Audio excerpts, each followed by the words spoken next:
Right, welcome to the Powerful Lives podcast. Today we've got none other than Dom Negus. Big Dom Negus. Thank you, guys. Thank you. Thank you for having me. Good to have you, mate. Our Very pleasure, good to mate. have you. Dom, we'd like to start right at the beginning, mate, where you grew up, how school life was and how you ended up getting into boxing to start with. Yeah, listen, I was quite lucky. I was born in Bethnal Green, got brought up in Woodford. Mum, dad, got a brother, normal stuff. Was it 2 dogs and a cat? Lived in Woodford. It was a good childhood. We were good kids. We were lucky. Mum and dad works on the print. I always say if I could be after man, my dad was, I'd be onto a good thing. Very, very old school. Never had no trouble. Just went to work. Mum was great. Italian. That's where I could, can you tell me Italian looks, you know what I mean? No, I can see by the tan in the It's hair. that olive skin, yeah. Oh, look, they're ganging up me because there's 2 of them. Don't worry. Pick a window, one of you will be leaving. No, but my brother, he's got the Italian looks. He looks right slippery, So, but no, we were lucky. I mean, as kids, we used to go to Italy all the time for our holidays, and we didn't realise, looking back now, how lucky we were. But yeah. So.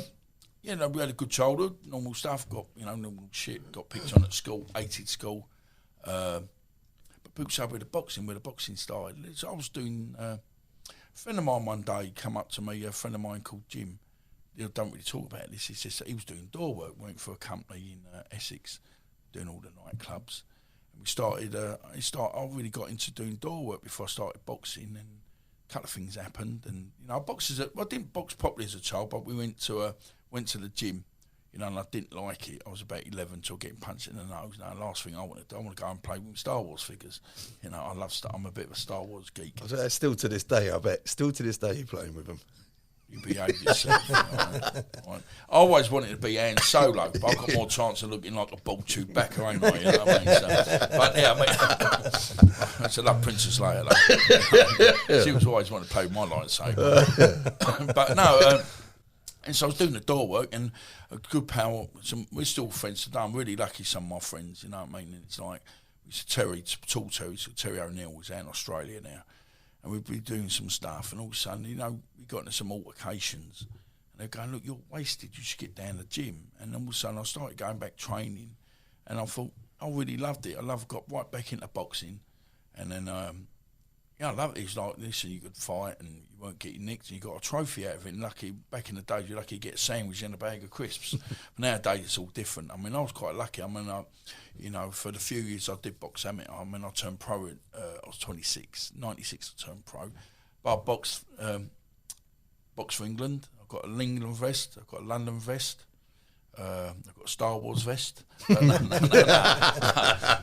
But no, I love the amateur side of things. People don't realise it's a good crack. I mean, a lot of the people that I still talk to now, there's a great coming through trainer now called Eddie Lamb. What's his name? Smith? I can't remember. Alan Smith. He trains. He used to be like he trains under Alan Smith at box. iBox over in Bromley. But so these are the people that we all boxed amateur together with. And they're still my friends today, and as you notice, a lot of them, they've all turned pro and then they'll become trainers. And with the boxing, it was just great. I mean, you meet some great people. And people that got this, they kind of knew me before I kind of, and I put it well, kind of lost me way a little bit.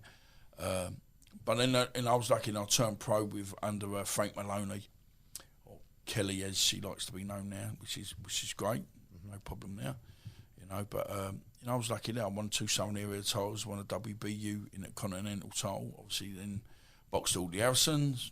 The infamous Ed Butt went in there, and it was like then not kind of my life kind of spiraled out of control a little bit there. But then, listen, to get back to boxing was great. I mean, we had some great times. I remember we went over to Holland, boxed over in Holland. And then all the fellas, there's a fella there called Cliff Eldon. He was ranked above me. I think I was about number 9 then. I think he was about number 5 in Britain. And I remember, but after we all boxed, then everyone went, because they didn't really know me. We boxed for 5 Star. 5 Star was a great club. They had some great boys. Good. I mean, Lenny club. Butcher. I mean, we had some really good boys out. Dave Kiley. I remember I went to spar with Dave, and he was like on the verge of big things. And I'd never boxed before properly, but I was always like a bit of a gym rat. I mean, I've been sparring with everybody. And I remember my old trainer, his name was Johnny Kingsley. Good old boy he was. He like the silver fox. He was a bit like Catweasel. He was into everything. But I mean, so we went to spar with this Dave. First time open sparring, never open spar before. Oh, I mean, don't go. I've been sparring with Darren Westover, Nicky Furbin down at Gator. And he was going to take you down there. Well, Dave's fighting for the ABA title. So I go, hey, coach, now don't forget, I've never boxed properly before in my life. So I remember the first round, he come out and I thought, oh, this is all right. And next minute, he go, right, you okay now? I said, yeah. And he went, right, bring me for, he knocked the crap out of me. No, for about the first 20 seconds, I went, right, so this is open sparring. So I just bit on the bullet and I absolutely give it to him. Don't get me wrong, I mean, he was, I'm saying I held my own, so he was well on form. And I remember afterwards, my trainer, Jeremy was going, don't tell him you ain't boxed before. Well, I didn't know, no. So he come up to me after, because how many fights? And I went, I had, and he went, pardon, because I've never boxed before. And you could see I've just kind of hit his confidence a little bit. This guy's never boxed. He's got the ring and actually not smashed him, but I'll give it to him. Well held your own, No, and it kind of opened my eyes up to what the boxing was about. I mean, I remember we had illusions of turning pro. So Mickey Carney, I don't know if you remember Mickey Carney at Fitzroy Lodge. That geezer, he's a living legend. Like, we can talk about different clubs, West Ham, Mickey May, things like that. I'm just trying to think of the Repton boys. I mean, you've got Repton, West Ham, but Tony Burns. And that's it. Thank you, Tony Burns. I mean, but I remember going to Spa and Mickey Carney was there. And we were just on the verge of to turn pro. So you had Chris Oko there, and he was phenomenal, And I remember Lenny said, "Right, we sparring with Chris Oko, bloody hell, like the Commonwealth champion." I think, ain't slept all night. I think, people say, "How do you feel even now when I spar?" Yeah, I still get the buzz, but I still get the, even now, 53, and But I remember sparring with him, and he hit me with a left hook. Then I think in the first round, right in the body, ping, and I went, sucked it up. Then we carried on. I always remember we went back to the corner and Lenny went, right, welcome to the pros. And I thought, and that was like my baptism of fire. But Chris taught me so much. And these people don't really and if we're talking about the boxing now, it's like with one of the most spitefulest people I've ever sparred with in my life. And he's one of the most nicest people, and he taught me so much. That's why I've got the trophy. When I spar, I don't spar, I fight. I don't want to spar because I don't want to spar. I never liked sparring. But with Scott Welsh, and that's the most spitefulest man I've ever. But after he's your best mate, and he said to me, he said, "Dom, this is my business. This ain't a joke." And I totally got it, and that's how and when I used to spar with people, they go, "Get out the ring," they go, "Oh, I spar with Dominic Negus." I said, No, we moved about. I always run a spar with Lennox. I moved about with it. There was hundreds of people, but I never sparred with him because he would take me to pieces. Even like now, I was. That man was he's a living legend. I mean, we used to train at that, what's it called? The Lennox Lewis College down at... it's Lennox Lewis you talked about moving around. Yeah. Well, this was what I'm saying. It was like, we used to train at the Lennox Lewis College at the bottom of Leabridge Road. And we used to spar with everybody there. I remember Montel Griffin come over. He actually paid for me for a week of sparring. Oh no, they jogged me off after the session. He goes, "You're too mad." Because I remember the first round, I've gone out there, me and Lenny going, you've got to remember then, Montel was, he was ranked number 1 in the world, pound for pound, because he got the win over Roy Jones Jr. He got disqualified. Yeah. But so I remember getting in the ring, and all of a sudden we've gone in there, and he hit me with this uppercut and the left hook. I looked like that T-Fell advert. My head went back like that, bing like that. And I looked at Lenny, I went, "Oh, that was good." And I just went, and I just jumped all over him. And afterwards, like Dean Powell, God rest his soul, good man. He was like, we were so close. And he said to me after, he goes, "No, they don't want no more sparring." You go, "What do you mean?" He goes, "Too mad for him." He goes, "Well," I said, "I don't know his punch bag, but I would not let him." I was like a dog with a bone. I would not get him over him. I was jumping all over him. I thought I was outside faces again, just fighting about 10 people, but I was on him. And it was one of the best experiences I ever had. You know what I mean? I was very lucky. I would spar with some very, very top class fighters. And I kind of got my name through being very durable through the training, through the sparring. And, we could go places just to spar with people. I mean, I remember going to the Henry Cooper gym, and we sparred with Harry Senior. To this day, that's probably the best sparring I ever had. I mean, old Harry had a bit of a head injury, as we know. Yeah, bless him. But what a fighter. I mean, he taught me so much. And we've always been, if you know me, even now, I'm a big prolific body puncher. I remember the first time I sparred with Harry, I went to him afterwards. I said, "How's that left hook to the body?" He went, "What left hook?" I went, "Oh, okay, like that." I mean, he's hit me confidence a little bit. We did 8 rounds. I always remember I come back, and the next minute he went, because I was still learning. Even though I was 26, still learning. And now he went, come in the dressing room. He went, "Dom, we never say to people if you hit with a good shot, it don't work like that." I said, "Okay, mate." And he went, "Weren't bad though." And I went, "Thanks a lot. That's all I needed." You know what I mean? And thanks, Harry. And I learnt so much. I always remember. So me and Lenny went now. And if we're allowed to talk like this, we went in there, and without being rude, there's like a lot of black fighters in there. Yeah. And me and Lenny walked in there, and there's Alan Gray, and me and Alan were still friends now. And I always remember walked in, it was like a scene from Rocky. Also, I walked in, me and Lenny were like, "What, I'm the Essex boy," just walked in there like an Essex kid, you know, and they just stopped, all looked at me. And they looked at me and went, "Right, we're going to beat him up." And I must have sparred with about 3 or 4 different fighters that day. Harry, Kevin Mitchell, I think Howard Eastman or Gilbert Eastman. I think Howard Eastman. I did a couple of rounds, you know what I mean? But it was fantastic. I remember getting out of that ring, and they taught me so much. And I remember getting out of the ring, and Lloyd Allingham was there, and it was so funny. And he said he went to shake. Well, he went to fist bump Lenny. Lenny's old fashioned, so he's got a fist bump. So Lenny's like shaking his fist like that, and he's going, "Dominic, we're going to make you an honorary black man." And it was so good, though. They were so good. He's to a me, character. No, they were just Such the a old character. gym, and it was Brian Lawrence. Sorry, Brian Lawrence. He was the head trainer there, and James Cook, MBE. Yeah. And James Cook. He's still one of my favourite people to this day.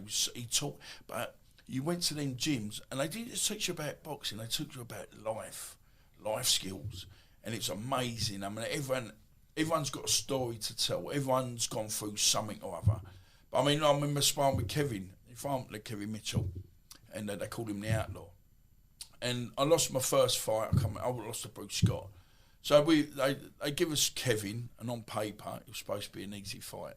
And if I'm being honest, that's the first time I kind of got involved with drinking. It wasn't like not drug, but I was starting to drink a little bit and had a couple of problems in my personal life. How old are you now, Dom? Now, That was in like then I was 28 then. 28 because I lost to someone here title Bruce. So I'm about coming up my 3rd year in the pros. So they give us a fight with Kevin, and halfway through, I was so dehydrated, they pulled me out. My eyes went, I couldn't really, just dehydration. Went to the doctor, said, "No, you out," because I cheated with the weight, because I always had to make fun. I'm 90, the best thing I've been in now for a long time. But I was 90, I come at 13.8, I was walking around at 16 stone, and I cheated on the weight, and it ruined me. But good luck, listen, Kevin deserved that fight, oh my God, the better man definitely won that day. I never took that away from him. But always when we talk about fights, that kind of left the thing on you. So when Dean Powell's rang me, I'm actually working at Elephant Castle. It was a Sunday, and he's going, "Dom, we got you the rematch with Kevin Mitchell." I said, "Great." Also, my arse kissed a bit because I knew it was going to be hard. He goes, "But it's for the Southern Area title because Bruce gave it up because he won the British and the Commonwealth." And I knew having this fight, I had to train the hardest I ever trained because it was a make or break fight for me. I think it's about my 8th fight. But me and Kevin trained so hard as well. And you ever watch that Rocky 4, or it's Rocky 5, after he's had the fight with that Ivan Drake, he's in the changing room, he's shaking. Yeah. I don't feel, and I've got to say, I boxed, it was such an hard fight, but it's more mentally hard. Because I knew if I didn't pull this one out of the bag, then my career was over. And then obviously, I was lucky. I did beat Kevin, and it was hard, but I did beat him. And we kind of had that night. And if you could get Kevin here, he'd be good to talk to as well. You're good friends, aren't you? Very good friends. I'll tell you another situation that we got after this. But I won on points, and he's running far. I felt I'd actually left something behind that ring. It was physical, but it was just something. Like anybody who knows about fighting or whatever, boxing, any contact sport, it's a mental sport. It's like now, even though I'm 53, I get moody. I'm proper moody. I'm a couple of weeks before a fight. But it was like, me and Kevin kind of, that fight made me. I realised, even when I lost to Bruce Scott, I knew then losing to Bruce that I was a world class fighter, and even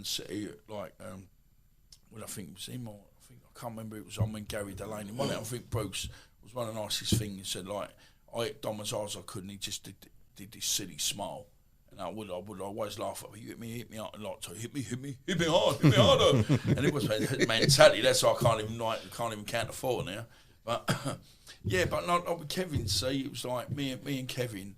I went through a bad patch in my life about 4 years ago, four and a half years ago, and I was in a really, really dark place, and I suffered really bad with that stuff. So we're going to get into that later. But he texted me out of the blue. Him and Joe Long and Paul Alderson, they run the UFC stuff, and Senai, good. I've known them years, and all of a sudden this text come through, and I didn't know who it was, and it was Kevin. He goes, Dom, it's the Outlaw. He goes, I just want to see how you are.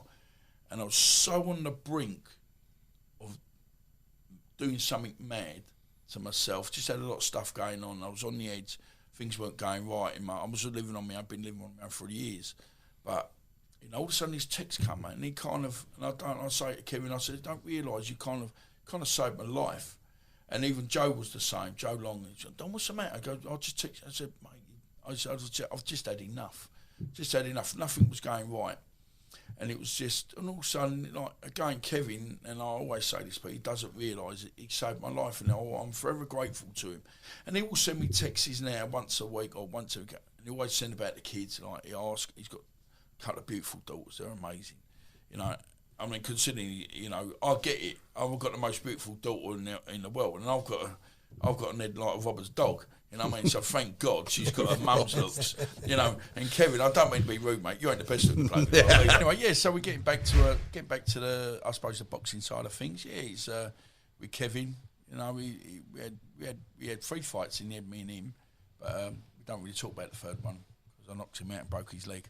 So yeah, knocked him out and broke his leg. Yeah, ask him. Yeah, as he went over, and that was at my proper weight. I box at the circuit now, and that's another fight I trained so hard for because it brought all the demons back. Yeah, I can't lose him then. It'd be 180, wouldn't it? But I remember I boxed him at the tavern, and that was in my proper, because I always struggled to make 14 or 13, I remember hitting with a left hook, I broke him in half, but knocked him right out, and as he went like that, his leg went. But again, he's just you can't meet a nicer fella, and it was again. I think it's just in the sport, ain't it? I mean, you know nice people in the game, don't you? It's like I've just been really lucky with the people I know, but then it was like then obviously the infamous Audley Harrison fight come along, and we're going to talk about that, I suppose, with the headbutt and whatever. But that's quite like old news now, ain't it? I mean, I don't know if you want to talk about that, but I think we definitely want to talk about that. 100%. Dig it up. Let's dig it up. Get it up. Okay, shovel, Jim. Get it up. Yeah. There's a few things we go with a shovel. I mean, obviously we had the fight, and we got pulled in, obviously, because I was known for my durability, very durable.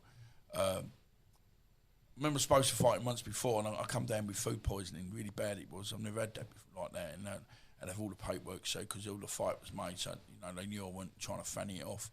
But then they give us a bit of note. I think we had about 6 weeks note or 5 weeks note. But I didn't care, mate. I'd fight people at 6 hours notice if the money's right. But listen, you can't take nothing away from that man. I mean, it was like limping heavyweight champion, super heavyweight champion. You don't get people go, "Oh shit, he ain't shit." He's like, bloody give the fella his dues. You don't get given gold medals for nothing. You never saw the real him, did you? In the not really. No. I mean, sport in general, unless they're top 3. Yeah. They're shit. You see it with football, you see it with boxing. Oh, yeah, he's shit. Yeah, he's shit. Yeah, Yeah, but let's say you trying to kick a football, punch, whatever. I mean, I totally, I do get it. But it was like, when we got the fight, I mean, he was like, I couldn't believe it. I could beat this geezer. And I was kind of bit distraught afterwards. I kind of I don't take a loss easy, what I mean? Because, I know how good I am, I know how good I could be, I know how good perhaps I could have been. You weren't there to lose, was you? No. But you just didn't realise how big the fella was. And he's a world-class fighter. I mean, he had... one thing what I always remember, now I've got quick hands, very quick hands for a big guy, but he had quick hands, and he had the best footwork. We worked on certain things, a southpaw, straight right, left hook, rolling left hook, so we were going to go crack, slip round, big left hook. I remember in the first round, I did something, all of a sudden, never look at the floor, but kind of went, all of a sudden I see his feet, we went, God, that was good. And I still remember, I'm saying to myself, God, that was good. And I did remember the second round, he hit me with this big left hand, so this big knockout punch. I always remember mine just went. And I thought, looking up the ceiling, I thought, God, it's a bit dusty up there. and I'll be honest, it's only, I wouldn't say it hurt me, but I did feel it. You know, but, right, yeah, it hurt me. We're talking about pride here, you know, we've got to be trying. Listen, you get every fight here, no one's ever hurt no one here because we're for. Yeah, I mean, it's like, yeah, it was very good. And it was not like, oh my God, not like, we did not underestimate him at all because he was as good as I thought he was going to be. But I remember in the fourth round, he did. You watched the video playback. You see, he throws it a far right hand. He kind of parries it, and I was tired, and that's because of something else. I'll tell you that in the next thing. So he's parried me through, and I could do a 10-rounder on my head, but I'm like 17 stone there. Well, before I was 40, and he parried me through the ropes. I'm sitting there, and next minute it looked like I was on the floor, and he took a step back, and giving me his dues, he wasn't wrong because I didn't touch down, and next he walked up and. That's what people say he can hit. Like, he hit me as hard as he could. He went crack. Then I got the ump. Then I got the ump. The infamous Dom's got the ump. Yeah. And I jumped up and tried to headbutt. Well, I did headbutt him, actually. And if you know, I mean, I had a lump on my head the next day and I had a bruise on my nose from the straight right. And that's the only things I had from him. I mean, it was mad. So we went the next day. I mean, obviously the fight's over. He's won on points.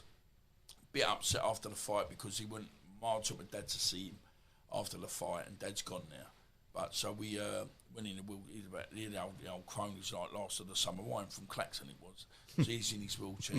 So we're finished. We're going to go. We're going to go like you do. You're going to say goodbye to your opponent. So that's what normally happens. And I knocked on Phil Torrance, who was actually Montel Griffin's trainer. So he knew this. He always knew it was going to be a tough fight because I sparred with Montel. Anyway, so we knocked on the door. I said, "Look, I don't want to see you." And imagine what, I'm not a bit abusive, tell me to fuck off, blah, blah, blah. So I'm going, I said, sorry, Dad. You know, it's a bit bad, really. My dad wanted to see the Olympic heavyweight champion. Yeah. That's all it was. Yeah. And I was just lasted 6 rounds on paper. I was going to last 2 rounds. But anyway, so that was that. But I always remember the next day, I had this big, my nose was right swollen across there. So my friend's girl would give me a pair of sunglasses, you know what I mean, because it's a bit of a shine or whatever. Put this there, they go halfway down because my nose was so swollen. Sunglasses like that. But we're on the way to the pub. We used to go to this pub in Lounge. Great pub it was. Great memories. That pub. Stevie Andrews used to have it called the Royal Oak. Got a bit infamous. I think it was called the Royal Coke in there, but it wasn't. It was a great pub. Used to have Fat Lee the DJ in there. He was brilliant. Just everyone there was everybody. Characters. Everybody used to go in there. But anyway, so we're on the way there. My mate's going, Dominic, you're just in the radio. Chris Miles, he's saying he's going to do the Dominic Negus show. So what's that? He goes, how many times does Dominic say, you know what I mean, in 30 seconds? And he tells his story. He goes, I'm sitting there last night watching the telly, and this fella, like beast of man, what he says, he jumps at, goes with him, he jumps up, spits his gum shorty out, and he goes, and it's so funny, he goes, I nearly feed myself. And I was sitting on the sofa at home. He goes, I nearly shat myself, and when he jumped, he scared the life out of me. Yeah. So we phoned up the radio, he goes, oh my God, we've only got Dominic Negus on the show. I'm going, you all right, mate? I said, before we got, I said, you ain't taking the piss out of me, are you? He goes, no. He said, we wouldn't do that. But we had such a laugh. And I must have said, you know what I mean, about 35 times in about 30 seconds, you know what I mean? Because you're nervous, you're doing this post-fight interview. But, if I'm being honest with you, we'll talk about the fight. I mean, also I got banned after that with the headbutt. And I did test positive for steroids. Now, they give us the fight. I truly believe, perhaps if I went in my natural 15 stone, he would have blown me out of the water. He was too big, wasn't it? I'll be honest with you, I'm not proud to say, and if you read the first book, Out of the Shadows, we actually called the chapter cheat. Because if I did win the fight, I wouldn't have never deserved to win it. And I probably wouldn't have been able to live myself anyway. because I'm quite a fair kind of guy when it comes to fighting. I think it's fair to say at the weigh-in, you looked a lot bigger than normal, yeah. I mean, that's what give it away. My mate I was training, no one else's fault. Everyone's blaming him. No, listen, I'm over 21. I knew what I was doing. But no, my mate, we could have got away with it if I never took my top off. I took my top off, I've gone like that, and everyone went, fucking hell. Sorry, I'm not allowed to use that word. No, you're allowed to use that, mate. You're fine. Everyone just went, Oh my God! I bump on bump, and I was in such good nick. But realistically, where I was fighting at say 14 stone, I could do 10, 12 rounds on my head. But you're carrying that extra weight, your body's not used to it, and that's what kind of slowed me down. Now I'm thinking perhaps if I did go up 15 stone, but if I'd been, I would have just been too small, and that would have been a great scalp for him to say stop Negus, because no one really stopped. So with the fight, if I was going to fight at 14 stone or at 14, 15 stone, it would have been too light. Obviously, the one I got in the gear, it zooped me up by about 2.5 stone straight away in the first couple of weeks. You didn't have to notice a difference.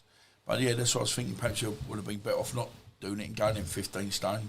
But best lay playing some mice and men there, ain't it? So. But, I got my arse kicked for that, so obviously I got suspended, and I just kind of left it then. So I was a bit... What happened with that? Was that from memory, it was Audley who actually called for a piss test, was it? Yeah. It's funny, because I took my top off at the way, and my mates came. If I hadn't taken my top off, no one would have noticed. No one just probably got things got in my pockets or whatever. My mate was going, take your top off. I'm like that. And it was like, everyone's going, Jesus. Just like Can of spinach. You've got him. Yeah. And I could hear him as we were on the way outside. He's around me, colleague, and going, you said he was only going to come in at 15 stone. I want a piss test. And we get a call, the border control phone up. I'm trying to go look. He's actually paying for it himself. And that ain't cheap to have a piss test. A few grand, that is. So, listen, I knew my days were numbered then, to be honest with you. But that was the night before, was it? Yeah. So it kind of threw my game plan out the window, But as I said, I'm the first person to admit this, and even though I did win that fight, we would never have deserved to win it. Not as if I was going to be going up and telling everybody, but you probably left a kind of bitter taste in mine there. And so the better man won on the day, and he was better. He was a good fighter, And I remember going on. I won't say it was so funny. We were doing some security work one time at a concert, and there was really famous people. And he come down, and my mate said, this is so-and-so. And he goes, he's the one that boxed Audley Harrison. He's shit. I could knock him out. I went, you fucking idiot. I said, you think you could knock me out then? He went, I said, you idiot, go away. He goes, but you can't say it. No, but you can't say this geese. I'm not going to say it is. I'll tell you who it was afterwards. He goes, you can't say that. I said, I just didn't I? Idiot, you know what I mean? Yeah. So, listen, you don't get gold medals for nothing. He was, I know he kind of lost the plot a little bit in the end. I mean, whatever way. But, he won the prize fighter a couple of times, didn't he? I think he's won it twice, didn't he? Yeah. So, that was Yes, he fought for a world heavyweight title. Do you know what I mean? Like we saying, unless you're top 5, top 3, everyone's shit. You see it with football. Yeah. You see it in every sport, don't you? It's easy from your armchair, isn't it? Yeah, exactly that. These are elite fighters. One of the things I want to touch on is You can't touch. I'm going to touch, mate. I'm going to touch. I'm going to touch, and we're going to enjoy it. That's what you say. Is I want to get the real Dominic Negus, because listen, people that will be watching this, they'll jump online, they'll look at bits and pieces, they'll see the Audley Harrison headbutt, they'll read, if you want to say that sort of stuff. Now, what I want to say is, you got the Danny Dyer program and this and that, but I want the real Dominic Negus to talk to us, the person you are, and I don't think that show. How can I say? We'll talk about that show because I don't think it does you favourable for who you are. It didn't do me any favours. Listen, it was they come to us about. Obviously, there was a couple of other people on the show that were close friends, and they said, obviously, like we do. Who else you got in mind? You could be any Tom, Dick, and Harry getting on there. But anyway, so they come to me and I said, listen, I don't mind doing it. Obviously, I'd got myself in a bit of trouble a couple of years previous where, whatever happened, got a fractured skull and 70 or 60 odd stitches. That was just upset the wrong people. So I was a bit dubious about going on stuff like that. But they said, look, you can basically get your point across. So I said, okay.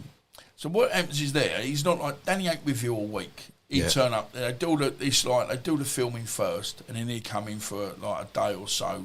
So basically they're filming the stuff and he comes in right at the end and they just kind of put him in and put it out. Good. I mean, listen, Danny's a great guy. Man, the people going, Danny Dyer, excuse me. And I say, have you met him? No. I said, well, you don't know. Again, you don't know what people are like to actually meet. He's a great fella. Good luck to him. Whatever he does in his life, good luck to him. But anyway, it was just kind of weird. So we were sitting at the old gym on the 406. And this fella started asking us questions. He says, there was no one there. He said, we're just going to talk to you first. So we did this conversation. We went on for about an hour. And this interview, I can't remember his name, But he just went, oh, he goes, do you know what? That's the deepest conversation I've ever had with anybody. It got proper deep. It's quite, you know, if you get to know me, I'm not very, you know, there's a lot more to me. There's a bit of depth to me. I'm a very sensitive kind of guy, you know what I mean? But, you know, I do, you know, I'll take everything to heart. See, I'm a brutally. You'll say something, you don't realise. 2 days later, I'll come back and pull you on it because it'll fester. But anyway, we've done this conversation. He goes, Dom, that was amazing. That's the best, you know, it's okay. So then when Danny jumps in, he goes, oh, we, you know, looked at your stuff, it's great. We've got to do this, we want to be a great show. And I'm not just saying it, we probably got the best hits. Most of the things I've ever done, I'm not just saying it. We did a program called Underground Britain. That was naughty. That was bad. You got me. I lose my fight. You got me coming out of the hospital after getting chopped up. I got my dad burying my dad. You know, if anything could go wrong, but this is real life. This isn't a film. This isn't you know, this isn't make believe. This is what happens in people's lives. Not even goes right. Not, you know. So I mean, the Danny Dyer thing kind of. I was up in Scotland when it first came out. And what the good thing was, I mean, this Underground Britain thing, you know, they come and actually spoke to me, you know, because they said obviously we got through halfway through or 3/4 of the way through filming it, and then I disappeared. I got myself in trouble, or whatever, you know. I went away for a few weeks, you know. I was on holiday, like trying to, I looked like a bit like a pincushion. So then I come back, and then they actually caught up with me up at. My friend gave me some work because no one would touch me with a bars pole. No, you're too hot at the moment. You know, you've upset the wrong people. Blah blah blah. No one knew all this shit. You know, so I'm working up in London night with my mate Big John. Everyone knows Johnny Gardner. Good man he is. You know, Disco John. In fact, they called him Hooper, but the man they couldn't kill. So, but he had his own problems. But no, so we're working up at London night. They come and see us, and it was great because I could put everything right. And I'm the first person to say whatever happened that night in the gym, I deserved it. And I'm not going to go too much because that's old news. Yeah. But so with the Danny Dyer thing, it kind of made me looked a bit stupid. You know what I'm saying? And when I spoke to Danny, I said, he said, Dom, nothing to do with me. I don't have the final say. They chop and change it as they want. And if you're being honest with them programs, they kind of sell. They're going to sell to people that like all that. You know, that, you know, if you want bullshit. But I mean, it was very eye-opening. Very, a few kind of couple of years, you know, when obviously when Bella was born, everything kind of changed. You know, it was like I was in the middle of everything, and then obviously, you know, I can tell you one story where I remember sitting there. I was in trouble for something, and it was very heavy, and that's why I don't talk about it. They let sleeping dogs lie. But I was in, I was basically on remand, not on remand, but on bail. And then I'll get a phone call, and I'm at home anyway. So Bella's mum's there, and I said, "Look, I've got to tell you something." She goes, "Well, I've got to tell you something." I said, "You go first. You go first. You go first." I said, "You go first." She goes, "Yeah, I'm pregnant." I said, "Really?" I've got the ID parade tomorrow. And her face, and I thought, they said, "If you're pulled, you're gone. They're going to take you straight away." And by the grace of God, even though whatever it was about, it was nothing to do with me. It got dropped. Everything got dropped. You know, I don't consider myself a lucky person, but all that kind of come into one. It was like, you know, everything could have gone wrong, went wrong, lost everything. You know, it was just mad. You know, that's why I sometimes wonder, when's it going to be my turn to shine? You know, people always see me like, you know, that's on the new book's called What About Me? Yeah. Now it's What About Me? You know, I'm not worried about you and you. So I've got to sort myself out now. Trying to be a bit selfish. Yeah, but you get it. See, I've never been. My phone is always on silent. Most people go, on silent because you've got birds on the go. No, my phone's always on silent because it's never ever caused me anything but trouble. After 6 o'clock of a night time, I very rarely answer the phone because it'd be, I'm down the pub, so and so said this, he said this about you, or this bloke said this, or someone will phone you up talking utter crap. And I'm paranoid about phones, always have been. Yeah. Because all they do is get you in trouble. You know, it's like you could be talking to someone else, and all of a sudden you get pulled into nothing to do with me. And that's one thing I've learned. Just need to stay out. You know, I was working at this hostel up to about a few months ago, up in Ridley Road. My mate got me it's my mate's hostel, and I suppose they had a bit of trouble there. They should go down there, have a look, see what's going on. I ended up being there 4.5 years, become the assistant manager. But it got too much for me in the end, the fact that I was coming home very disillusioned, very moody.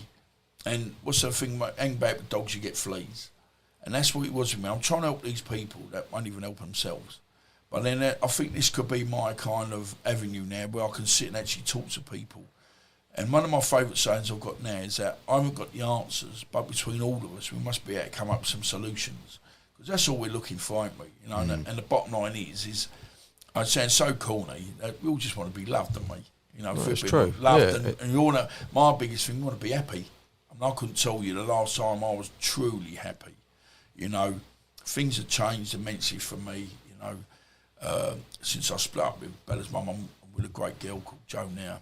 You know, I mean, and I'm happy, but it's nothing to, what I'm saying is poor Joanna can never fix me because it's not her, is it? If I can't love myself, don't you think? You know, of course I love her, but I mean, you know what I'm saying? Though? Yeah, I know what you mean, yeah. I've just got this hole, there's a hole there, and people do get mad, people go, oh, I really understand you. You know, it's just like, it's a load of people, I said before, I did the podcast with Liam Tufts, Dodds Woodall, and the amount of feedback I've had from people going, you know, the Liam Tufts was quite emotional. They got me in a bad week. The fight got cancelled, the bare knuckle fight got cancelled. I was on such a downer, it was unbelievable. You know, I thought I've gone back in this dark hole again. Lost all my Christmas money, and I've got work basically got cut off. And now I'm putting it back now, but I was in a really bad place. So I said, Liam, so come do this podcast. And they got me kind of at the right time in a way, but they could see the real, you know, I was in a bad way. And they're just saying, it's like I say to people now, when they go, what do you want to do now? So I need help me. And help me now. I'm going, you help me, can't you help me? Can't you guys help me? I'm on this program. People never watch this, help me. You know, I'm like the next person, I'm no different. You know, I'm 53, I'm still fighting at 53. I didn't think I'd be fighting anymore. But sometimes you must. You know, I've got bills to pay like the next person, you know. But I mean, it's like with everything's hard at the moment. I'm not the only one that's suffering. I'm not, you know, the amount of people that hopefully will watch this and go, well, you know, we get where he's coming from. And it's just like, you know, with the bare knuckle fight, everyone's going, why are you doing it? Why are you doing this bare knuckle fight? I said, because I've got to do it. I mean, we had this conversation. I'm not going to go into it, but it's something I need to prove to myself. There's no one else. I need to prove to myself. You know, we go through this life, you know, you get this reputation or whatever. So in some ways it's quite a false reputation because I was just very lost. I was like in no man's land. So I was quick to... My biggest weakness, in fact, was my strength. My strength was my weakness. My weakness was my strength. Because I was so quick to kind of play out, to show people that I was your mate. I'm your mate. You know what I mean? I'm loyal like a dog. Can be counted on. Yeah. But that's good. Again, that's you wanting to crave the love, like. Yes, they are. And then all of a sudden and then when you, I was till now, recently, I'm a massive people pleaser. Because then what you'll go and do, I'll go and sort your problems out. You've got a problem, I'll sort that for you, mate. I've got no problem. But then 2-3 days later, you're thinking, yeah, okay, I've sorted it. What about me again? Yeah, but don't you think you sort, like, you know, like you're there for other people because you kind of, it's a reflection on what you want, you know? Yeah. I mean, it's like... I find helping, you know, if I can help someone out, it helps me. Yeah, no, I totally get that, but that's why we become big people pleasers, and then instead we need to please ourselves before we can please anybody else. And I've just started to understand that. It's a man. And then what happened is that you go in there, what, Jim's throwing me up, got a problem down the pub, I'm on my way. Crash bang, one, sort it out. 2 days later, Jim, I'm a bit busy. Put the phone down and go, I've helped that geezer. You don't help me. Well, we can go jog on next time. And you get that resentment. And that's why you've got to be careful not to be a people pleaser. If you're going to help someone, you help someone because you want to help someone, not because you think he's going to come back. Yeah. But it's always nice to be nice, isn't it? I mean, it's like when you get all these people, when they're on, you know, the homeless people, and you'll see him, you know, people think, I'm going to take him a sandwich today, and I've got my... You know, look at me, look what I'm doing. What's all that about? That's not for that's for their ego. The amount of people must have. I mean, I'm just saying. I mean, you know, I'll go to Sainsbury's in Brentwood as a young lad. I felt really bad for him, and I only had a £20 note on me, but he needed it more than I did. You know, I mean, I ain't gonna, you know, what's going to happen to me if I miss a couple of meals ain't going to kill me, is it? But he was in trouble. And I said to him, I'll give him this £20 note. He's like, his little face was like, oh my God. He goes, thank you so much. I said, listen, I've been where you've been. I've slept on the gym floor for 18 months. So I know what it's like. I've slept with the rats. And she's running past me in the gym, so mad. When the running machine used to go on gym, that was went past her and I go, but it was like, so it's nice to be nice, just for the sake of being nice. Not for what you can do for others, but what you can do for yourself. I'm a big, even though I don't go to church, so I'm a big believer. And it's like, a believer in God or a believer in a higher power as such. I believe in everybody. Everyone's got, you could go down everybody's faith. There's all different kind of whatever. In case I miss something out, but I always believe that we all believe in one God. There is one God. Might be their God, your God, his God, blah blah blah, and it just like the different colours of the rainbow. Ain't it? It's everyone. There's just one God. Well, perhaps that's what I'm hoping, and it's like, I'll give it, let's say you go to a meeting, someone say, hand it over, and that's hard. Well, the other one, the one I'm still trying to get my head around is called the power of forgiveness. I can't get my head around that one yet. I'm getting it, don't get me wrong, I've said sorry to people before, and I truly meant it. It's like I can actually turn up to a pub now where people are in, and actually they're quite pleased to see me because I don't drink no more. Nearly 5 years clean, and it's like it's the best thing I've ever done. Which is fantastic. Yeah, well, yeah. I'm not trying. You go to meetings, it'd be like you hold your hands up. He goes, 6 months clean. You get your little badge thing. A year clean. Blah, blah, blah. And they go, well, I said, well, I'm not here to get a badge. I'm not here to get recognition. I'm here because I need to share. I need to get stuff off my chest, and.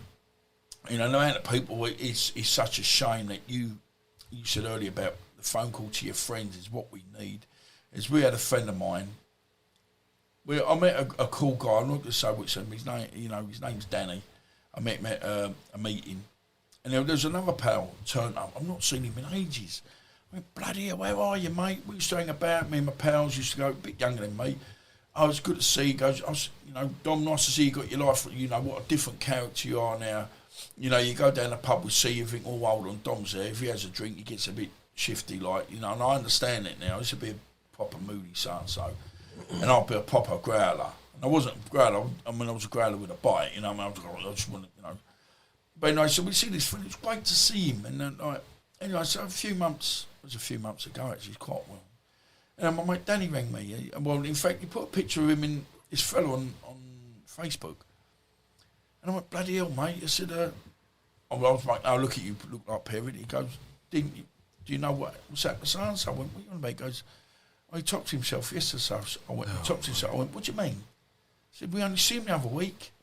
He goes, well, apparently this, you don't realise what's going on in people's lives, and it's scary. It's like, we lost a few people lately. We're not being real. I'm supposed to be going to a funeral today. I'm hoping this is going to benefit people more than me being at a funeral. If I can help, the funerals ain't the best place to go anyway, is it? You know what I mean? Mm. And so I'm hoping my friend, I'm really close to them, they'll understand me not being there. But, then we lost, obviously, I'm not going to say his name, but obviously then we lost Stuart Livermore. Yeah. And that was quite an hard one. It's a very hard one, because 1 minute he was here and next minute he's gone. And obviously then we lost our big man, Mark Parr. And it's kind of, you sit there and that's what we say. When you sit there and you go about let's be thankful for today because tomorrow's never promised. And I'm totally getting that now. I'm 53. Who knows where I'm going to be next year, next week, tomorrow? We don't know, do we? And it's like, so I'm thinking, doing this conversation, we can talk and get stuff off our chests. That's one of the things I was going to try and do at the gym where we got a spa at Chingford. One day a week, I'm going to try and do just a bit like a coffee morning. A little walking, yeah, a listen. Little tea and biscuits. You have to bring your own biscuits. I could hear Ian serving the coffee. You won't. Ian will be on that bloody running machine, or Ian will be on... Was that man, it's just a machine. He's my partner, Ian Wilson. Non-stop, mate. He's one of the most generous guys you could ever meet. Yeah. So we could do it in the gym. We would just come in the gym, proper people, and just vent. And it ain't about, you go to something, it's all about, handing over, going to meetings, getting a thing going, what they call it, a plan. Some people haven't got a plan because they don't know what they're doing next week. It was like, these podcasts, I love these podcasts like these, because you're dealing with proper people. And we're not dealing with people of like, I don't know, from La La Land. They've got millions of pounds and things like that. We need to deal with people that haven't got a dinar. I'll tell you, and this is how bad it can be. A friend of mine, like the other year, he had to go into Morrison's and come out with his trolley full of trolley full of shopping without paying for it because he couldn't afford it. What the hell's going on? We're living in a world of madness. It's like people kind of, all right, you ain't got to go and spoil your kids with mad Christmas presents, but you need to have some dinner on the table. I think that this year has been, with the cost of living. It's been terrible. It's really. Yeah, don't get me wrong. We had a great Christmas. Everyone, all my family, everyone's happy. That's all that. I'm not worried about me. Like my daughter would go at me, "What do you want for your birthday? What do you want for Christmas?" I don't need nothing. I've got what I want. I've got you. I don't need. As long as there's food on the table, shoes on our feet, clothes on our back, we're all right. We don't need nothing. We're a different generation. Nowadays, but I think people think it's their God-given right. They're owed this. The younger generation. Entitled. Get off your arse and earn it the right way. Go to work. See what it's like to earn money. Then you'll start realising how not to spunk your money. Everything's going up. It's like the cost of living's going up, but the wages going up. And you said, we're saying not politics. Well, I say on this, I ain't no politician, but it's like the other stuff you have at the moment. Is it like we're getting all these people coming into the country? I'm not going too much into that because I don't really understand the ins and outs. But all I do see lately is we've got all our homeless soldiers that have fought for our country, and then we're rather putting other people up in hotels when these people are living under bridges. And I'm no expert. I haven't got the answers, and I sound very ignorant to this. Then perhaps I need to find out more. No, I don't think you do sound ignorant. I think it's real basic that, like what you said earlier about looking after yourself. The country needs to do that. We should be looking after the people who served for this country before, a load of illegal immigrants turn up on a boat. I'm trying not to get too involved with the politics of the world. But it's like when you go to Australia, you can't just flop on that country. You've got to have you've got to have a sponsor, you've got to have money in the bank, you've got to have this, you've got to have that. I totally agree with it. No, England, you come along, we'll have this, come and stay in this nice hotel, and then they just ruin it anyway. And then they're not happy because they haven't got like a la carte food for dinner, or they haven't got this going on, and then we've got our poor ex-soldiers sitting like pissing down with rain in a bloody, I don't know, in a sleeping bag. And I don't think it's right. Yeah. But who am I to judge? As you said, at the moment, I'm just trying to get myself sorted out. And then, like I said, I'm 53, and I still know what I'm going to do next week. And now, I think somewhere along the line we all need a master plan, don't we? Unless I'm thinking, what are you going to do when you're 70? I can't fight when I'm 70, can I? Be fighting in a dole queue, probably. Or like the old age pension, like, I'll have him. But it's, my time's running out now. And I said before, I said, if you went to me, do you know what, Dom? Your daughter's going to be A-OK, but you've got to go tomorrow. My bag's already packed. I've led 10 men's lives, and I know you don't know me that way, but you know me a long time. Listen, I was very reckless in my life, not proud of certain things. People say, would you change things? No, I wouldn't change things because it's got me to where I am today. Perhaps I'd understand a bit better about certain things. But it's just like, if I can help people, and we were saying earlier, I've had different people contact me, great, and some really, really nice people. And I just say to them, I haven't got the answers, but talk to me to see what we can do. There must be something we can do, And it's like, I think a lot of people need to talk. And that's the bit about finding that it's okay to talk to people, to let your guard down a little bit. But then going also, it's like when you go into another saying I do, if you like this podcast, you would have heard it. So when you go into battle, you have to choose the right soldiers. Because if you talk to the wrong people, they only throw it back at you down the road, or they use it against you. Or they go, best one, when I went through my bit of a wonky stage years ago, Dom's lost it. I remember, and this was purely as a joke, I went into a second-hand clothes shop, bought some mad clothes, little tight jacket, like tweed jacket, looked too small, pair of glasses, had a wig on. And I walked down Queen's Road in Buckersteel. People didn't even recognise me. I walked into the shop where Bella's mum worked. She didn't even know it was me. Honestly, it's mad. I went, she was laughing so much. But then I walked up the road, and I was in where it was the bar, everyone was hanging about, and they go, it's me. I bumped into people, I said, it's me. They didn't know, and I was going, and they thought I'd actually lost it. Yeah. And the people that upset me more, the people that were supposed to be close to me, were going, Dom's lost it. Dom's like, nah. I said, I was just trying to have a joke. Mm. And it's so, that's what I'm saying. That's why you realise the people that you think are that close to you, you can't tell them everything. Because when the game gets tough, they throw you overboard. You know, and I've been thrown overboard. And I'm lucky I've got my own life vest, you know what I'm saying? Because and like we said this other day, I can swim, but I can only swim one arm. You know, I can go around in circles. But it's mad, the people you think. I'm ready to go. I've got two pals of mine. I always mean one's B and one's H, B and H and B. But they're my closest friends. You know what I mean? You know, and they're the ones that if there's anything with Bella, Bella knows to go. Yeah. I've got other people, but then it's like them two people will always tell me the truth, even though it's wrong. You know, not wrong, but it hurts. That's the one. It hurts. But that's a true friend. That's a proper friend. Of course it is. And sometimes you do need to look at yourself. I mean, I went for a mad stage years ago. My mate said, the first time ever, I thought I'd upset my pal. And believe it, I don't want to upset my tooth. And there's two, I've upset everything in my life, but these are the two people I wouldn't want to. And I sat there first, and I looked at myself in the mirror going, I was so lost. I was so lost for who I really was because I was acting out, doing this, doing that, turning up there, being this hard man character. Don't get me wrong, yeah, okay, it can be hard. It doesn't really matter in certain situations. But that's what I realise now. It's like, that's why, I realised that if I was going to get in trouble, I'm going to go away. Because they would love to pinch me, even though I've been so good for years. And that's why I just want a quiet life now. So it's just hard though, and it's just trying to get. I mean, working at the hostel was the first kind of proper job I've had for years, donkey years, and donkey's years for about 4.5 years. But it just got too much. Now I'm back to earning nothing a week, just trying to get by. But it'd be all right. I mean, we've got a big. If I'm allowed to say, we've got a big thing going. Me and my friend Kevin Greenwood, looking to open a gym in Essex down in Rayleigh. It's not going to interfere with our. We're looking more to deal with troubled kids. And obviously, it's going to be a pro gym. Obviously, we bring our own fighters down there. And that's a big thing. We've got a lot of people interested. We've got some good people wanting to help us with it. And that's perhaps that's what I need. Like Kevin's saying, something to channel you into. Like. This is what you need. Because I'm so lost now. It's like I don't know what I'm doing from one day to the next. I'm the bloke that's busy doing nothing.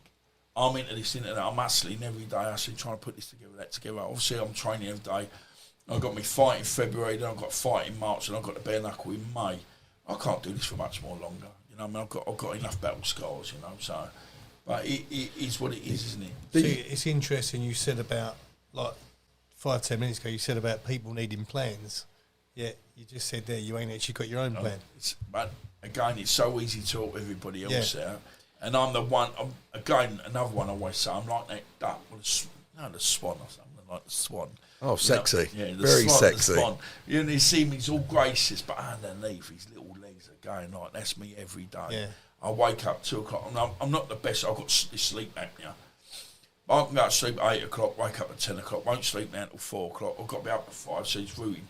But you get that speed thinking, past 2 in the morning, what am I going to do, where am I going to get the money from? I can't pay the bill. I've got this bill coming out. What about it? And in the end, sometimes, you know what I say? Bollocks. Stop it. Relax. Stop it. Stop thinking. Let's try and get some sleep, because you can't do nothing about it at 2 o'clock in the morning. But the man, so then you can go on Messenger. I mean, I'm murder, like everyone's on their phones, and also you'll see green lights on, and you'll go, right, mate, what are you doing up? I can't sleep, or this or that, and it's mad to think the amount of people that you know. And I speak to, I've got some, again, I'm lucky with my friends. I'll speak to them, I go, can I ask something, how are you doing for money? He goes, a pal of mine showed me his overdraft the other day, and he's 40-something grand into his overdraft. He's got busy, don't you? He's a good grafter, but he said, Dom, all it do, the money come in, cancel it, I've got to use it next week. There's me worrying, because I'm about 700 quid in my overdraft. I've got some money coming, from whatever, the fight tickets or whatever. And I think, there's me worrying about that. And I said, okay, but how do you sleep at night? He goes, I don't. You know what I mean? I said, well, at least it just ain't me. The amount of people that are in the same boat. Yeah. People don't talk about it. I think this is the biggest thing. That's why it's refreshing you coming on and actually bearing your soul a little bit, because I think so many people in that same, especially men, don't want to talk about it. They're too proud. I mean, listen, I said before, it's like, now in the book, it's like, what about me? And I said to the thing the other week, I'm like, help me. And I'm saying, I need your help. And the amount of people you think could really, and they could help you, and they don't want to help you. They're too busy helping themselves. Yeah. You know, and I get back, and I do, you feel a little bit kind of, you know, deflated sometimes. You think, bloody hell, you know, my mates didn't even help me there. We could have helped me. You know, we're not going to, again, we struggle. You open the fridge, you've got no food in the fridge. Just because I look all right doesn't mean, it's not as though I live an extravagant life, you know. I mean, but I think, bloody hell, I'm going to struggle this week. All I can say is thank God for credit cards. You know what I mean? Because sometimes you get through this week, then something happens next week, and you go, I've got some work next week. And, you know, one thing about me, Jim, you know, I'm a grafter. I don't care what I have to do to work, but I will work. But it's like sometimes, you know, once the new gym opens, you know, we get back into the personal training, we're trying to get back into the pro thing a little bit more. But it is hard. It's just, everything's hard out there at the moment. And you know, I think the poor are getting poorer, the rich are getting richer. But I think, but the crazy thing for me is this, what is so refreshing, just to touch back again, you know, as men sometimes, or as people, full stop, not just men, we walk around and we put a smile on and we laugh and we're like, yeah, everything's great, you know, everything's fantastic. But in actual fact, strip it bare, things are not great, you know. People haven't got money for bills, people are up all night. So when people are sitting there, you know, people like yourself and saying, well, actually, do you know what, I go through this, I go through that. You know, I think it's very refreshing. But not only that, it gives you that kind of like, actually, I'm in that boat. That's me. It normalises it, you know? Yeah, but this amount of times, I mean, I wake up thinking, where am I going to be? Like, people, I love, was it, home away? Was it when they buy the houses? Brits abroad or something? Oh, yeah, but they go to buy it, we're going to Spain, we're going to Mercia. How much you got? 80 grand. I ain't got 80 quid, I ain't got 80p. But you think, I'd love to do that. I'd love to do, you know, I always said, if someone give me, anybody wants to give me a couple of $100 you'd never see me again. I think the price of mine a few years ago was a lot less than that. It was about 20 grand, I reckon. But, yeah, when they say, mate, this is my dream. I'll get a little place in Tuscany. You go buy a flat in Tuscany for 30 grand. Lovely, old-fashioned flat. Like, see, my mum's Italian. All my family they've got nothing flash, but they live a lovely life. They've got gas bottles and the cookers. They live like 6 to a 1-bedroom flat. You got like a double bed. You get 4 in a bed. It's great, and that'd be a bit of me. The rest of the money goes in the bank. You'll be walking past a village in Tuscany one day with your wife and your kids or your grandkids or whatever, and go, Don's in there working a big sweep, you know. Hello, mate. I work for Mario. I'm just filling the shelves. That's all I want to be, you know. But I mean, I love my songs. I was listening to Travis Turn. I want to live where I belong, and I want to live where I be strong. You know, I just feel like I'm never going to be able to stop. I haven't got the backup plan. So I'm hoping somewhere along the line opening this new gym could be the way forward. You know, we always look at going. Talking about, we're looking for sponsors. It's going to be a big thing. Anybody wants to jump on board, get in contact with us here. But I mean, it's I don't know. It's just quality of life. I think that's what I'm after. Peace. I think peace. Oh, thank peace. you. And happiness. Yeah. And I said the peace. I'll sleep. I don't sleep a lot anyway, so that doesn't help. But it's the happiness. I couldn't tell I was truly happy. You know, like you guys say, going to go on holiday. You'll be well excited when I'm going on holiday next month. I'll go, I've got to come, mate. I've got to wait until. Well, we're going away in a few weeks. I'm going, yeah, but now I've got to come back. Worry about paying for that. I want to go away, you know. So we're going to Future Insure for 10 days. It's Joe's birthday, so that'd be great.